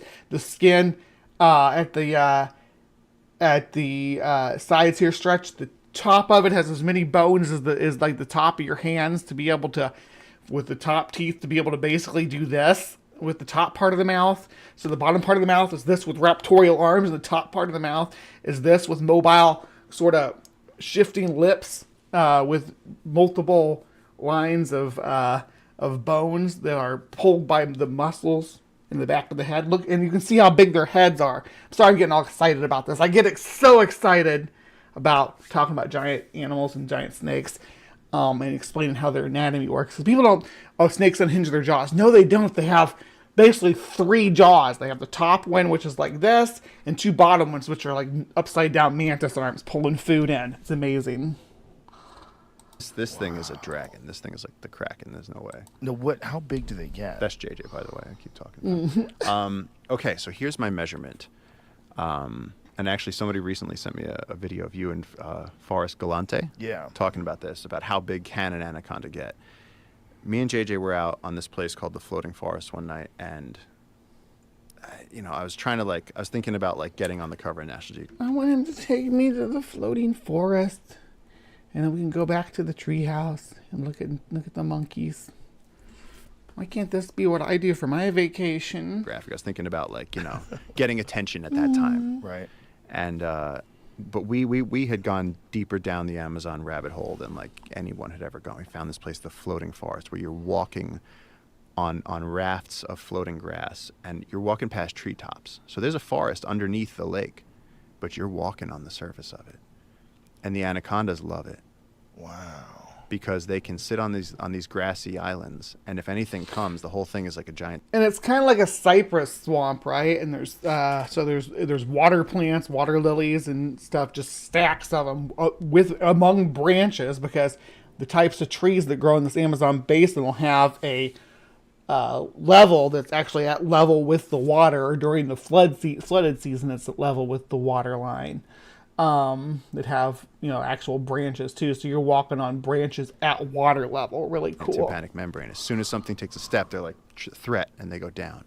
And just like any big fish, just like any ancient giant crocodile, those we call it like a tympanic membrane. If you didn't hear that, shrewd old motherfuckers that have been there for a century, that's where they live. And so we were out there at like 2 o'clock in the morning, and we're walking on these grassy rafts, and JJ's going, "This is anaconda." And I went, "That is not anaconda," because the grass was pushed down, but it was this big. And I was like, this can't be anaconda. He's going, "This is." He goes, "If it was a crocodile," he goes, "you'd see the feet." And I was like, "It just can't be." And then at like middle of the night, the stars are shining in the black water and everything. Mm-hmm. And we're by the tops, we're in the canopy of a forest on top of a lake, and we see 2 anacondas. One of them is so big that I would say it was probably 24, 25 feet. Gigantic. That was an 18-footer. Then there was like another, like a 16-footer on it. And my first response was, we have to catch this snake. And so I jumped on it. I just didn't think about it. I just jumped on the snake. Yeah, this is my kind of guy right here. I'm gonna go to the Amazon with this guy and be like, "Jump on that snake and get it for me." And he'd bring me back snakes. That'd be great. Oh my God. And so the snake, and you know, I always say, like, you know, pics or it didn't happen, but this was the middle of the night. I jumped on the snake, and as I'm holding it, the one measurement I have is that I was holding onto the snake and my fingers couldn't touch. That's how big this thing was. And so it dragged me to the edge of the grass. What? That big. Oh my God. Big. Oh my God. I bet that was a 25, 26-foot snake too. Just so huge. Your fingers couldn't touch. Yeah. So like my God. Oh my God. Yeah.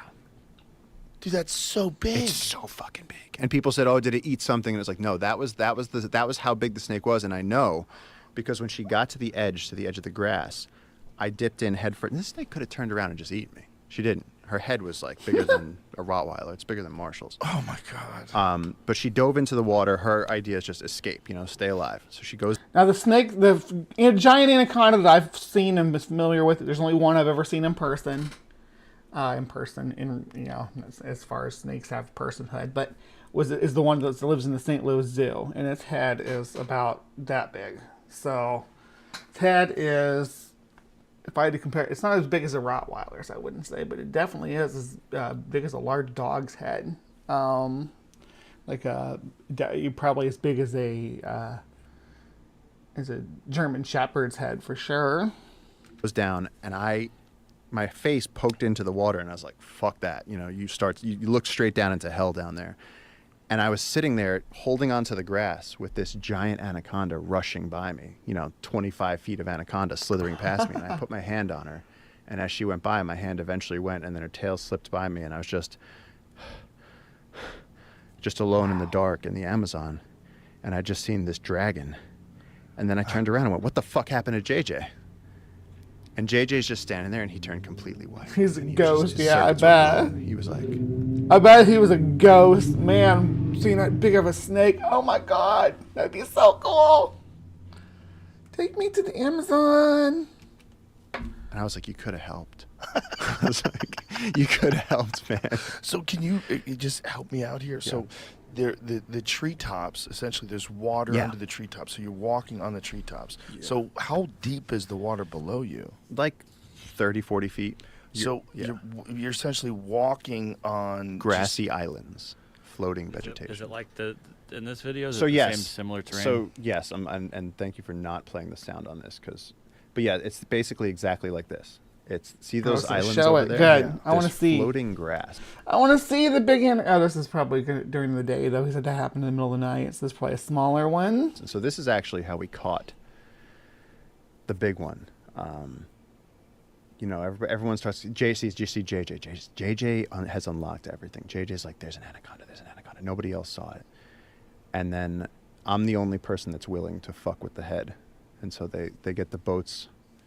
This is literally how we caught the biggest anaconda that's ever been caught. So the camera guy, I was like, "Get the fuck out of here." And I just remember in this moment being like, "Do I really want to do this? Do I really like? Do I really want to do what I signed Do up it. to do? Do you see it in the grass? I can see it here. And I'm just going. Please, I wish. Can I turn back? Obviously, we can't see it for suspense purposes. What are we talking about a Ferdy Lance for? Yeah, you don't want to swim with them. Don't swim with the Ferdy Lance. That sounds like it might be a bad time for you and it. And so, for the people just listening, you're standing on the edge of the boat, you jump off into the grass, and you run.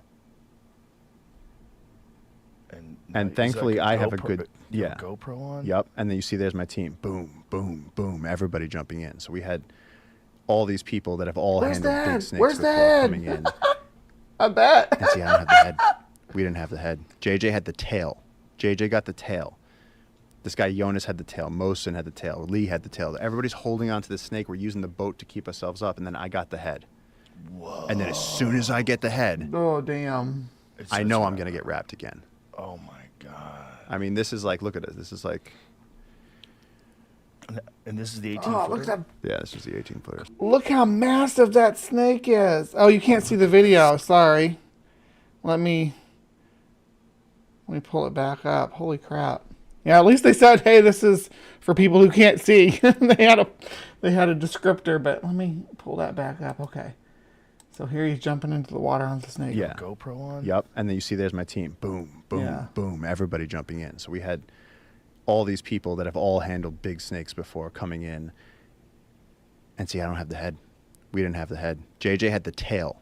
JJ got the tail. This guy Jonas had the tail. Mosin had the tail. Lee had the tail. Everybody's holding onto the snake. We're using the boat to keep ourselves up. And then I got the head. Whoa. And then as soon as I get the head, look at that. I know I'm going to get wrapped again. Oh my god! I mean, this is like, look at it. This is like. And this is the 18 footer? Yeah, this was the 18 footer. So. Look at the size of this thing. Yeah, so when people are like, why didn't you catch the 25 footer? I'm like, well, look at this. The difference in just like, I'm seeing how big this is, it's unbelievably big. And the idea that something was almost 10 foot bigger than this. Yeah. And much thicker around. Much. See, that's how the story starts. That's how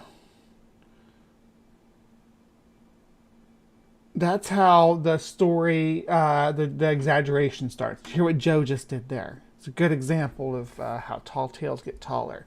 He took an 18-foot snake here and then described the other snake that he was talking about, 24, 25 foot, and said it was almost 10 feet bigger than the 18-foot snake. So now we've gone from a 24, 25-foot description to a 28-foot description of a snake, right? Or longer, a 28, 29-foot description, because he's talking about 10 foot longer than this snake. Could be, anywhere in that range. So the story's getting more exaggerated. Now all of a sudden we have a snake that's approaching, it's approaching 10 meters, right? Which is phenomenally long. Much thicker around. This girl was skinny. Oh my god. Yeah, in a second they'll show us walking with her. That is so wild. And you get a sense of really how big she is, but. And you got to keep a hold of that. That bitch is going to swallow your head. Yeah. Look at it. Look at what is that feeling like where you're holding onto the head of that thing? It's like, I'm going to kill you, motherfucker. Completely wild. Yeah, so that was, Joe talking to this guy about giant anacondas. Now, this guy is talking about actually swimming with them. I'm not going to play the sound on this. I'm going to see if I can't play this without getting a copyright strike, but we'll see what happens. This is the new species that can grow up to 24 foot, 500 kilogram. This is the new giant anaconda. I don't think this one is the new species. This is just the this one was one of the big anacondas. But yeah, that pretty cool, right? Now, the problem with this is the media. They just go and run with this nonsense. Even Reuters, who is generally pretty good about this kind of stuff, makes it sound like they discovered a new species of giant snake in the Amazon, and they didn't. Look at this title here. New species of Amazon anaconda, world's largest snake discovered. That's not what happened here. So they took the existing species of anacondas in their range, E. maritimus. They took them in their range, and then they said, do a genetic test of the ones in the north and a genetic test of the ones in the south. And then they said, hey, these are distinct enough to divide it into two distinct species. So that's what happened. They didn't discover a new species of giant snake in the Amazon. They took an existing species of giant snake, divided it into two distinct species of giant snake, which are just distinguished as northern green anaconda and southern green anaconda, and then and just divided them up that way. That's how they did it. They didn't discover anything new, but they're gonna spin it that way for some reason. I don't know why. This is from in February. Like I said, I was waiting until it kind of cooled off before I touched it to see if any actual, real professional herpetologists were going to address that before I address it with my nonsense. But researchers in the Amazon have discovered the world's largest snake species, an enormous green anaconda, in Ecuador's rainforest that split off from its closest relatives 10 million years ago, though they still look nearly identical to this day.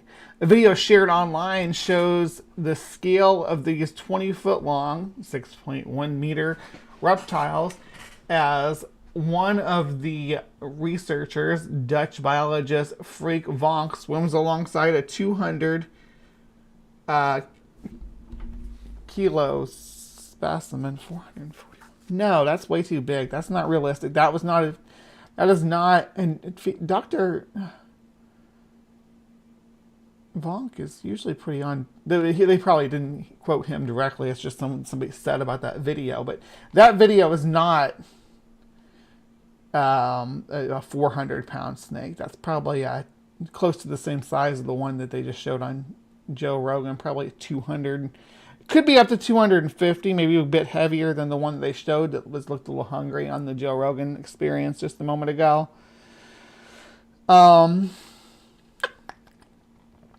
It was thought that there was only one species of green anaconda in the wild. The Eunocetes marinus. But this scientific journal Diversity this month revealed that the new northern green anaconda belongs to a different new species, Eunocetes akiyama, where what we were there to do was use the anaconda as an indicator species for what kind of damage is being done by oil spills that are plaguing the Yasuni in Ecuador, because oil extraction is absurdly out of control, researcher Brian G. Fry said, which should be the main topic of the story, but I digress.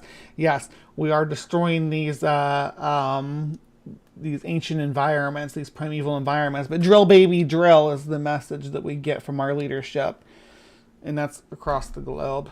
Fry, as an Australian professor in biology at the University of Queensland, who for almost 20 years has been investigating anaconda species found in South America, told Reuters the discovery allows them to show that the two species split from each other almost 10 million years ago. But the really amazing part is, despite the genetic difference, and despite their long period of divergence, the two animals are completely identical. Although green anaconda snakes are very similar, there is a genetic difference of 5.5, which is surprising, which surprised the scientists, which is an incredible amount of genetic diversity, said Fry, particularly when you put it in context that we're only 2% different from chimpanzees. Just to put it in some perspective there. Anacondas are incredibly useful sources of information for the ecological health of the area and the potential impact of human health of oil spills on the region. Some of the snakes they studied in parts of Ecuador were heavily polluted by oil spills, and the anacondas and the Arapiama, or Arapaima fish are accumulating a large amount of petrochemical metals, he said. That means that if Arapaima fish are accumulating these oil-spilled metals, that they need to be avoided by pregnant women, just like women avoid salmon and tuna and other parts of the world for fear of methyl mercury, he said. Okay, so yeah, that's. I'm glad they actually put that ecological touch on the end here about the oil spills and stuff, because yeah, we need to think about that when we're doing our processing. Anyway,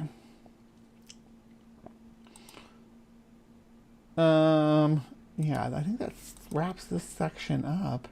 So yeah, giant anacondas, yes.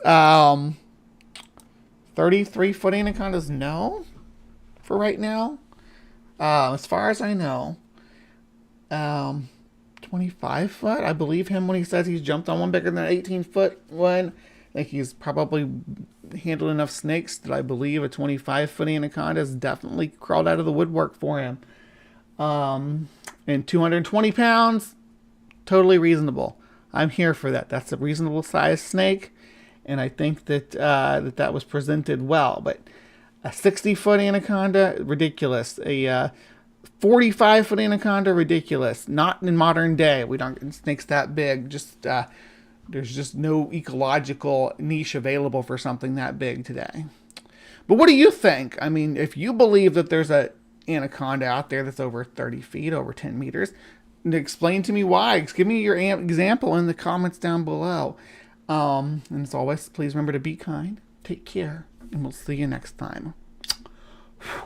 All right, seriously, don't go anywhere because there's more show to come. I got Breeze Bestiary coming up in just a second here. This is not the end of the show, so like I try to say, don't go because I have more show. I will see you guys in a minute. I'm going to do a little intermission, but switch my drinks up and yeah. No, switching out my coffee.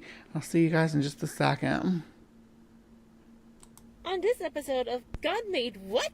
Now, normally I like to talk about cephalopods, but this time we're going to talk about a different type of mollusk. This is the Limix maximus, otherwise known as the giant leopard slug. And it deserves that name. I mean, look at the size of this thing. Now, despite its size, it still falls short in compared to the great black slug.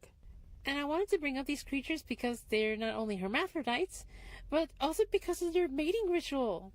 So what they do is climb themselves up into a high point, play a little bondage by hanging from a slime rope, and they not only intertwine themselves, but they also intertwine their little dinghies, located behind their head of all places. And look, when they climax, they form this flower thing to exchange sperm. And once they're really done, all the one does is just plop themselves to the ground while the other one climbs back up the rope. So for anybody that still thinks that in nature, sex happens between a male and a female organism, here's these guys.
Hey, what up, my whack mods? Welcome to Breeze Bestiary, where we're gonna be talking about some doggos today. Do you guys like dogs? You like cats?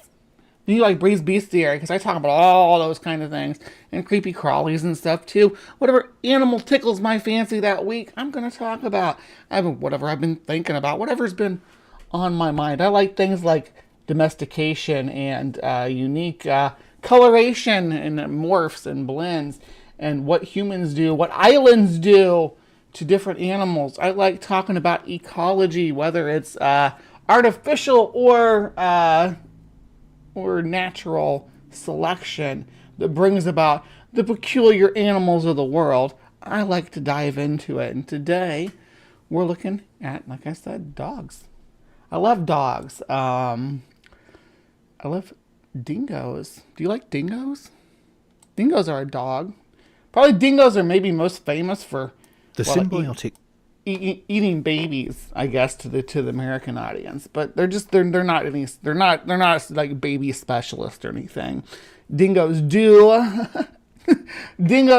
dingoes do survive on other things besides human babies, right? Dingoes will eat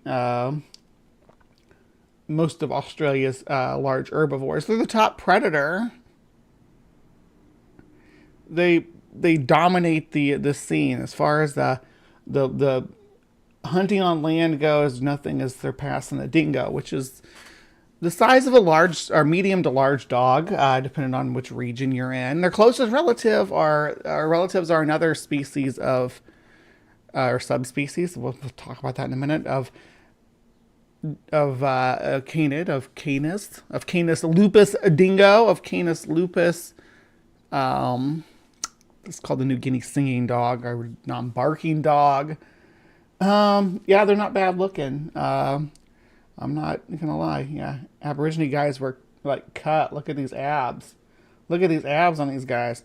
That's what growing up in the Australian outback was all about. Why are they giving us Crocodile Dundee, the white guy, when we got these guys walking around who are the natives to the land? Relationship between Australian Aboriginals and dingoes can provide insights into the domestication of wolves in ancient Central Europe. That is the working hypothesis of a team of researchers studying how wolves became early dogs in the Pleistocene. The researchers, Adam Brum, Maitier Gemompre and Lucas Koungoulos, have held up the feral Australian dingo as an example of how canines were brought into the orbit of humans and adapted to perform useful tasks.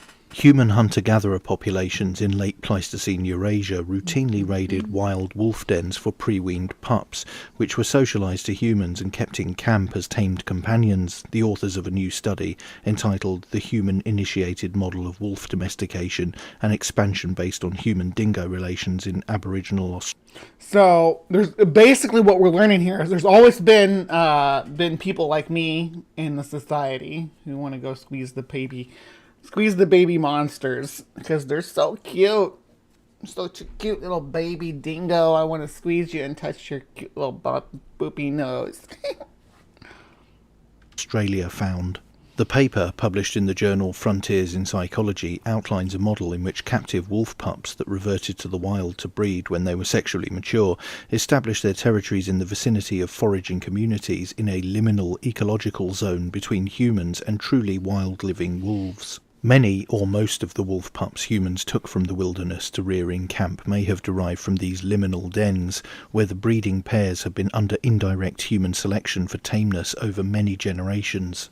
The authors... Yeah, because the calm ones don't get shot by hanging around. Like, the ones that are just calmly eating table scraps and whatnot in the dump area while you're sleeping are going to be treated a lot better than the ones sneaking up to your campfire to steal your food or your baby, right?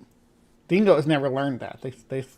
Dingoes just keep going after the babies. I don't know why, but the wolves learned that. They said, if we still stay chill and stay back here, they don't shoot us. That's why the dogs that we ended up with are from the smaller, more meek examples of wolves, right? And those are the ones that that were less aggressive towards us and more focused on, I'm just here to eat the table scraps, yo. And then that's how it goes down. That's how we do it. And when you do it to coyotes, they still growl at you. Say that this process highlights the importance of the large seasonal hunting / aggregation camps associated with mammoth kill sites in Gravettian or Epigravettian Central Europe. The Gravettian and Epigravettian dates from 33,000 years ago. It's Gravettian and Epigravettian. Write that down. It will be on the test at the end of the show. So I hope you're all keeping out. Gravettian. To around 10,000 years ago. It was a period defined by the presence of enormous animals known as Pleistocene megafauna, including mammoths, cave lions, woolly rhinoceros, and giant short-faced bears. The researchers say that the mammoth kill sites were meeting points for a large number. I like when British people say sloths. Why don't you say sloth? Because they're giant. They're giant sloth. They say sloth. It's really cute. You know? Of foragers who gathered there annually during the wolves' breeding season. The authors suggest that over multiple generations, wolves that denned and whelped in these liminal zones close to the seasonal camps became the first domesticated dogs. The wolves who bred at the sites became the first source of pups, which were taken and gradually domesticated and dispersed close to the camps. The animals' limited range meant that breeding options were narrow. And so the primary genetic contributor to modern day dogs is predominantly from European stock, and we don't have a living example of the subspecies, which it was. They sometimes, what do they call them? They call them like Paleolithic wolves. Let me see here. Woof, woof, woof. Bear with me, I'm pulling it up. I'm trying to find where, because it's all about the carcinal teeth that distinguishes the difference between wolves and dogs. And try evolution. Pleistocene wolf.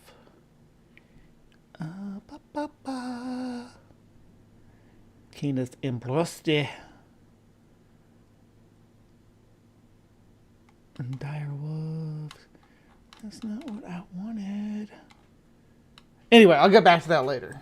And inbreeding took place, fixing the domesticated traits. The study read, "It is this pattern of hunter-gatherers who caught and reared wild wolf pups, gathering seasonally in large numbers, that might have been the catalyst for the early changes leading to the first domesticated dogs, whether in Western Eurasia or further afield."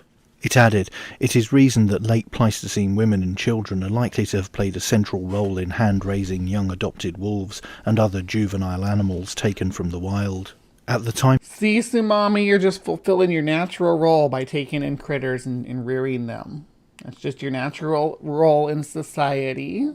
Of the European colonisation of Australia in 1788, most Aboriginal people lived in small foraging communities that moved seasonally between resource areas within a defined territorial range, although population density and patterns of mobility and settlement varied across the continent according to rainfall and other environmental features. During the early colonial period, Europeans commonly observed Aboriginal people cohabitating with dingoes. It has been demonstrated that this was not always the case, and, in fact, Aboriginals would at one time raid the dens of dingoes to take the pups as a food source. But eventually, whilst this... Yeah, that's the thing you got to remember, too, is that because we have a natural aversion to eating dog meat here in the West, the U.S. and most of Europe, but dog meat is eaten pretty much everywhere else in the world. South America, Africa, Australia, apparently, Oceania, the pre-Columbian North America. Everybody ate dogs but us. They're big guinea pigs too, so cats. Practice continued, some pups were saved from being eaten and were lovingly hand-reared. Numerous observers recorded that some were kept alive specifically with the intention of raising them in human society. These so-called camp dingoes had varied roles in indigenous communities, including guard animals, seemingly both from real and spiritual threats. Most authorities agree that Aboriginal people did not intentionally control the breeding of camp dingoes. Instead, the available accounts consistently state that they acquired dingo pups by conducting raids. I'm going to call my Australian followers the camp dingoes. Where are my camp dingoes at? Give me some love. Actually, I only think I only have Mark, and he's probably went to bed by now. It's late over there. Camp dingoes have to sleep too. Camp dingoes have to sleep during the day because they keep guard for us at our camp at night. That's how we do it. On wild dens. The Pitjantjatjara people of Central Australia organised special purpose expeditions, including the midwinter pup whelping season, to raid wild dingo dens with the intention of obtaining newborn pups as food and pets. Women most commonly undertook. So we've been stealing their babies and eating them for a lot longer than they've been stealing ours, is the central message that I want you to take away here too. Yeah, a dingo ate my baby. You ate that dingo's baby first. This surrogate mothering role. The conclusion of the paper read, the close relationship between Aboriginal Australians and wild dingoes, as documented in the ethno-historical record, has implications for our understanding of the human-canid relations that may ultimately have given rise to domestic dogs in late Pleistocene Eurasia. Based on the dingo analogy, we contend that regular raiding of wolf dens for pre-weaned pups was a defining trait for the intimate relationship between humans and wolves that long preceded the appearance of the earliest uncontested dog remains in Eurasia. It added, we further infer that when hand-reared, so... I do like the colors that dingoes come in, too. They come in everything from white to like a dark chocolate, almost black, brown, and every color of red and brown in between. More so than wolves, they have a lot more red, obviously, more yellow and red in their fur color. Socialized human-selected wolf pups reach sexual maturity, they often would have reverted to the wild to breed, although some could have matured in captivity. Blessed be, people brought dingoes to Australia. Dingoes have only been in Australia as long as people have. That's how they got here. That's why they're not marsupials. So, marsupials. It's kind of weird to say. Marsupials originated. Okay, so they originated in North America, right? And in Asia. But anyway, we'll start with North America. They migrated to South America. South America was isolated as an island. Then North America merged with Asia, so they died out in North America. Marsupials did. South America connected with Antarctica, which was already connected to Australia at the time, and marsupials migrated from South America across Antarctica. We have the fossils there too. Across Antarctica and populated Australia. Probably one time there was one population that established in Australia, and we'll talk about that in just a second. But before I get back to that, then Antarctica obviously split off from Australia, leaving those organisms there. Now, back in South America, North America reconnected with South America, and our North American possums came back from South America after being isolated on South America as an island. South America was like Australia, an island by itself for a long time. It had its own weird population of animals too, called xenothrans, which you'll see like armadillos, sloths, and anteaters are all xenothrans. And they're really weird, and that's their kind of unique group of animals. But they have marsupials too. Lots of weird possum creatures that are unique and distinct from the ones found in Australia, but they're close related to the ones in Australia than they are to placental mammals anyway.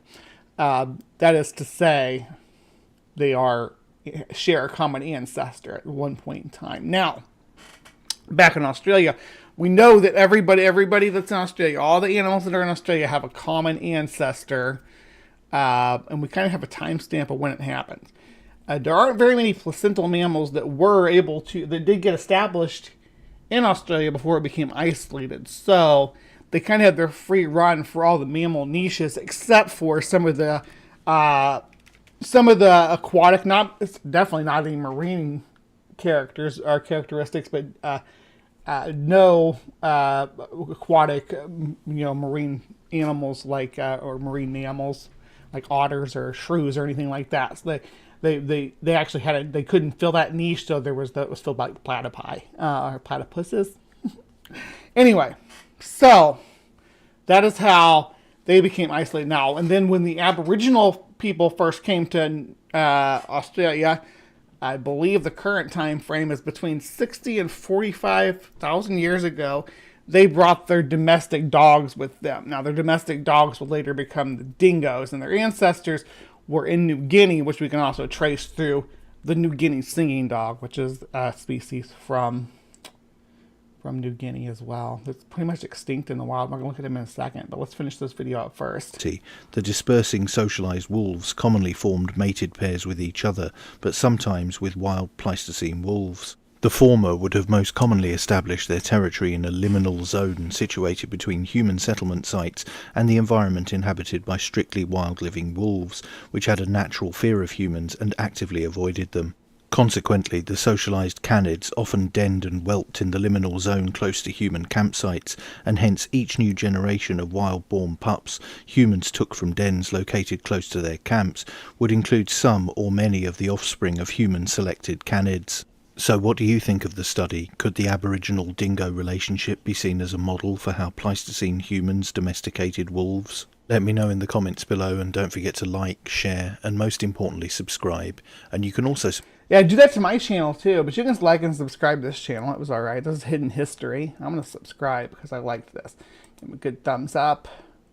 I only had 11 comments on this, which isn't very many for such a cool video. So, give them some love there. And let me see here. I'm going to address this real quick here. You're very smart. Because it's, or no, you can say very smart. You're just smart. No, you gotta say I'm very smart. You gotta stroke my ego a little bit. Come on now. You're smart and know a lot of big words, HiveSci. But how did marsupials develop? What were the environmental conditions? So, the environmental conditions under which marsupials developed was the, what's called the fallout of the Permian Triassic extinction. So there was this big event called the Great Dying, which is what defined the end of the Paleozoic and then the beginning of the Mesozoic. The Mesozoic is what we call the age of dinosaurs. What started there? Everything at the beginning of the, to put it bluntly, everything at the very beginning of the Mesozoic was very tiny for the most part and not very diverse. Our ancestors were... Every type of mammal that existed at this time was very shrew-like, whether they were a marsupial or a placental mammal or a monotreme. All of them were very shrew-like generalists that survived this extinction event. All right, so there were three groups of very similar animals. That the only differences between them that were really prominent was how they carried their young. We had, you have a group that laid a small clutch of very developed eggs, and those eggs would hatch shortly after birth, and they'd lick from a milk pad. Then you'd have your marsupials, which would give birth to live young at a very early stage and pull them up into their pouch. Everything else about these little shrew-like animals are pretty much the same, except for this little difference in their reproductive anatomy. Now there are, and I'll talk about lizards in a second because that's going to be a matter a lot here. And then you had your placental mammals, which would carry their babies to a larger size and then give live birth to babies that can keep in a nest similar to the ones that hatch from the eggs or the ones that develop in the pouch. Now, there are organisms today, especially in modern reptiles, that can either lay eggs or give live birth depending on the situation that they're in. This isn't like something that's not found in nature. There's organisms that switch between these two reproductive characteristics, live birth or laying eggs, depending on the environment. There's lizards that live in Canada and Northern Europe and Russia. Depending on how far north they live, they'll give live birth or lay eggs. And you can take ones from the population in the north and bring them south, and they will continue to do what the ones in that region do, as opposed to what their natural or what they would do back home, right? So, if you think about it that way, we know that there's a stage which in organisms can be in flux between giving live birth or laying eggs, and that's this ancestral. And you think of a similar ancestral condition between mammals that are placental and marsupial, giving two different branches. Okay. A little bit more on the dingo front, because that was a little bit off topic, talking about marsupials. Marsupials aren't on the agenda for today. Maybe soon, though. Pest, apex predator, public enemy. Yep, the dingo is a complicated breed, and no one understands them but this guy. Bill, you're damn right. Bill and his team spent the last 5 years studying Sandy, a pure desert dingo, and winner of the world's only DNA beauty pageant. Cracking Sandy's genetic code Sandy is a gorgeous little dingo, isn't she? Helped researchers establish once and for all that dingo does not equal dog. The dingo is not a dog. It is actually an intermediate between the wolf, the wild wolf, and the domestic dog. While both are descended from the same... Egg laying is ancestral to all tetrapods. So yeah, ancestral monotremes. You say it's by design. It's how we were able to evolve to move away from the water. You know. Same badass wolfy ancestor, dingoes branched off ages ago, way before modern dog breeds hit the scene, making them worried about about this as music. distantly related as humans and chimps, which is a cool thing to know, but also really important. It's really important to understand what is a pure dingo, what is a dingo-dog hybrid, and what is a feral dog. They eat different foods and food sources. The research also suggests that dingoes have evolved to favour the genetically unique and have different teeth. flavour of native fauna. The dingo is likely to actually, by preference, choose a low-fat, high-carbohydrate food, which is more like a marsupial. And that freaking massive fence we built to protect livestock might have been a slight overreaction. Whoops. So among all the feral fakes, is it time we showed the genuine article Hey, leave those dingoes there alone, y'all. They're doing all right. a little more love? The dingo is Australia's alpha predator. Australia doesn't have a really good reputation No, you're our alpha predator, Mr. Beardy Face. of handling its native species, so we really have to be aware of what's happening in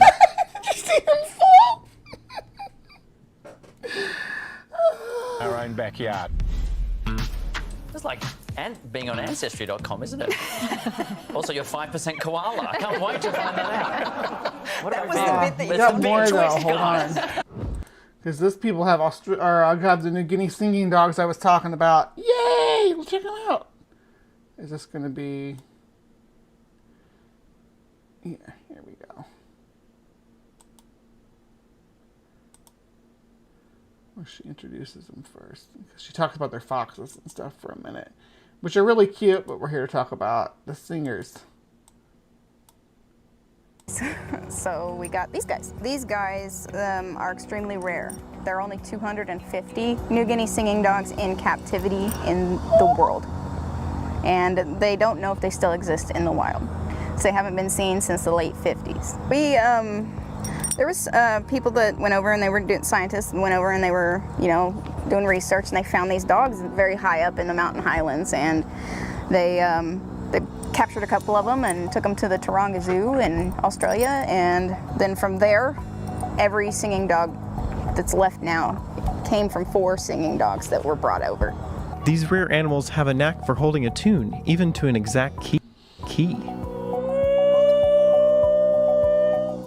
Opera singers love these dogs because they can hit all those really high notes. But they certainly aren't like your other regular pups. They are still wild animals. Their body language is different, their behaviors are different. So they don't always get along with domestic dogs, and people get them thinking that they will. They say it's a labor of love, giving mostly their own money and time to these animals so they can live their lives protected, since they have been domesticated and they cannot survive in the wild. Oh, I love animals, silver period. fox so bad. God, look at the silver foxes. They're so cute. Look at that with its gray ears and little gray face. Hold it. No way to like get around that fact. There's so many animals that need help, and there's an abundance of people who help domestic animals, but there's not an abundance of people who help exotic animals. There are very few people who do what we do in the United States. I want to. Most of these animals, they can't even be rehomed because they How are you going to rehome a wild animal like a singing dog? they're like him, they're threatened species, or they're animals with behavioral issues. So we got abused animals. They are still wild animals, and you should always do your research before buying any animal as a pet. When it comes to wildlife, it's best left to the professionals. And you don't know what you're getting into, and that's how we end up with these animals, because people are all like, oh, I want a fox, because they see Juniper Fox on Instagram, or they see our Instagram, and they're all like, hey, I want a fox. And then I'm like, here's some pictures and videos of what happened to my house. Some exotic animal owners don't know what they're getting into, and they I wish I had taken pictures of the house when we had a raccoon, because that little bastard was a mess and a half. The cabinets above the sink were where we kept the cereals, and it knew that. We had like a rubber band lock thing on there, but it managed to get that off, and it would turn on the sink, stuff dish towels and washcloths into the drain on the sink, fill the sink up, and dump all of our cereal into the sink. One time, I was literally playing video games at my computer, like this, playing video games, and it was one of those computer desks, like the old ones that had the big arch over the back, but you could set stuff up on it, and I had like a candle up there, but not a candle, it was Barnett was sitting on a wax warmer, right? But it was a candle, just sitting on the wax warmer for the smell. The raccoon picked it up and dumped it on my keyboard, down on the carpet below me, and got into my keyboard, got into my mouse, got all over everything on the desk, all over my clothes. He was he was still little at the time. What was his name? I think his name was Monkey Head or something like that, something silly. But he was still a little guy when this happened. So I don't recommend having a raccoon or a fox as a pet. Not for normal people. Someone like me, maybe. They end up needing to get rid of them because of the lack of knowledge of the animal. These guys. But I wouldn't do it without the proper resources to take care of it. All right, so that was Breeze Bestiary, and I have one little eco news segment after this, so stick around for that. But thank you so much for hanging in here with me for Breeze Bestiary, looking at the dingo, a little bit of the history of the dingo and how we stole and ate their babies long before they ever touched ours. Now, please remember to be kind and take care, and we'll see you next time. All right, and like I said, hang in here just one moment, because I do have a bit of eco news, but it's not my usual doom and gloom, I promise. It's good news. This is really good news. It's going to be great news, and you're not going to want to miss it, because it's always doom and gloom when it comes to the ecology, but now we know that there's something good to look forward to. So I'll see y'all in just a couple minutes, and we'll wrap this show right up after that.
All right, before I get started here on this one, I just want to say dingoes are not extinct. We just watched videos with dingoes in them. Yeah, dingoes are not extinct. They're doing fine. I think you're probably thinking of the thylacine, the Tasmanian wolf, the little boy, the stripy boys with stripes on their butts.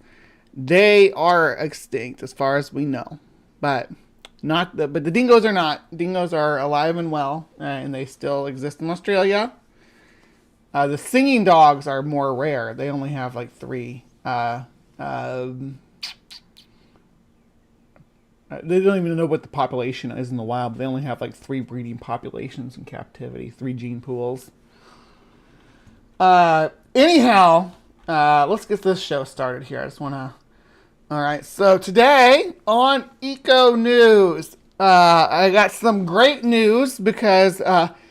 despite the gloomy prospects of the world around us, today we find out that over 50 unknown species have been found in a pristine marine ecosystem near Rapa Nui. That's the Easter Island, by the way. All right, look at this cool looking stonefish here. Grumpy dude. This grumpy dude, they say. Sea toad family. Interesting. All right. Dozens of new species have been discovered along the Salas y Gomez Ridge off the coast of Rapa Nui, also known as Easter Island. The remote Pacific island famous for its giant stone moai human statues. Among the never-before-seen critters found here were squid, fish, corals, mollusks, sea stars, glass sponges, sea urchins, crabs, and squat lobsters. Squat lobsters are close relatives to like hermit crabs. They're not lobsters, though. They were discovered during a recent expedition by the Schmitz Ocean Institute, RV Falcor, which is currently surveying the underwater environment within the Pacific Ocean deep off Chile's coastline. At the Salas y Gomez Ridge, part of the chain's 110 volcanic seamounts, the team identified 160 different species, at least 50 of which are thought to be new species. This is a deep-sea dragonfish. Check that sucker out. Doesn't get much cooler than glowing blue down in the deep sea. A deep-sea dragonfish, an apex predator with enormous jaws filled with fang-like teeth, found on the southeast flank of an unexplored and unnamed seamount. Pretty wicked. They also stumbled across the deepest known photosynthetic dependent animal in the world, Leptocerus, also known as the wrinkle coral. The observation of distinct ecosystems on individual seamounts highlights the importance of protecting the entire ridge, not just a few segments. Dr. Aaron Easton, chief scientist at Schmidt and assistant professor at the University of Texas Rio Grande Valley, said in the statement. We hope the data collected from this expedition will help establish a new marine protected area, including on the high seas on the Salas y Gomez Ridge, said Easton. Along with tracking down living creatures, the expedition carried out hydrographic surveys on the seabed's geographic features. A total of 78,000 square miles of seafloor were mapped, including 6 seamounts that hadn't yet been documented. A seamount is an underwater mountain with steep sides that are typically the remnants of extinct volcanoes. In the wide open ocean, they serve as hives of biodiversity, providing surfaces for deep-sea coral, sponges, fish, cephalopods, and crustaceans.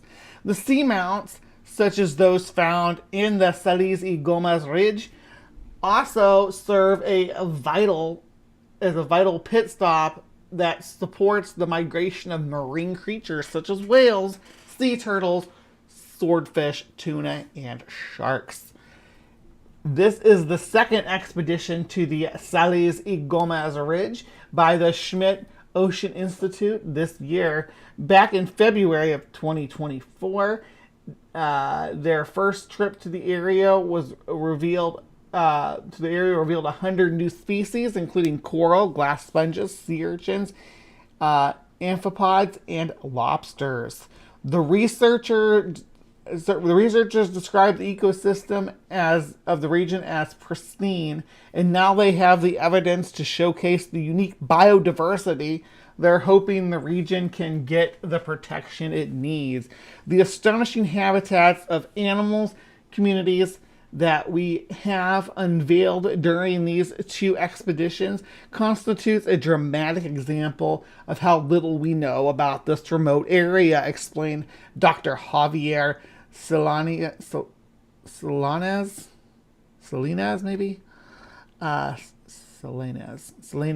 of the University University of the Catholic Notre Dame. I think that is what that says. I don't know. Universidad Católica del Norte is how it sounds. Looks like it would be said to me, but I might be wrong. Let me try it again. Universidad Católica del Norte. These expeditions will help alert decision makers about the ecological importance of the area and contribute to strengthening protection strategies within and beyond jurisdictional waters, continued Dr. Salinas. All right, so let's watch a little video here they have, and we'll wrap up the show.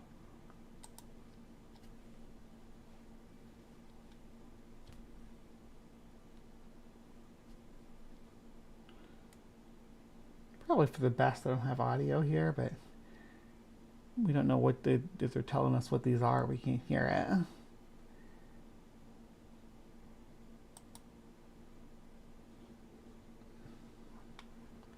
Robotic arms. So cool. Look at the arms on that guy.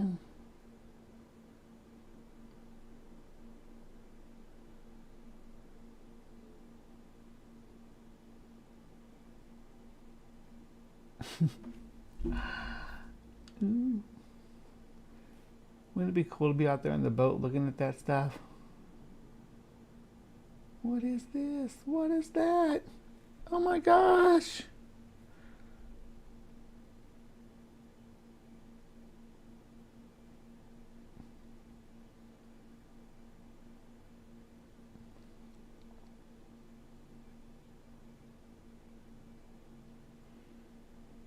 Yeah.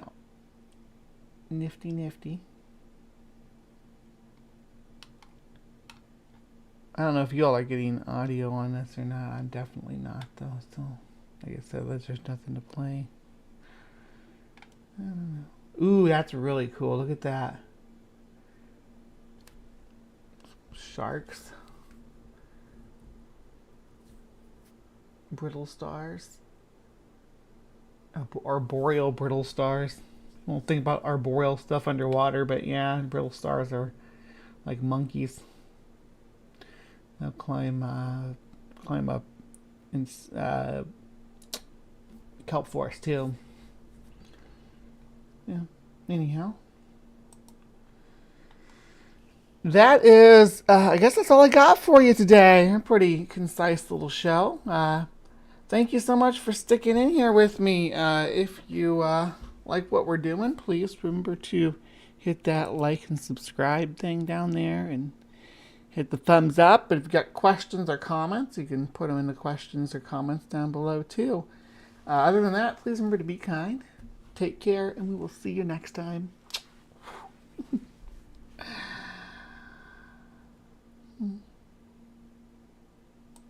I get knocked down, but I get up again. You're never gonna keep me down. I get knocked down, but I get up again. You're never gonna keep me down. I get knocked down, but I get up again. You're never gonna keep me down. I get knocked down, but I get up again. You're never gonna keep me down.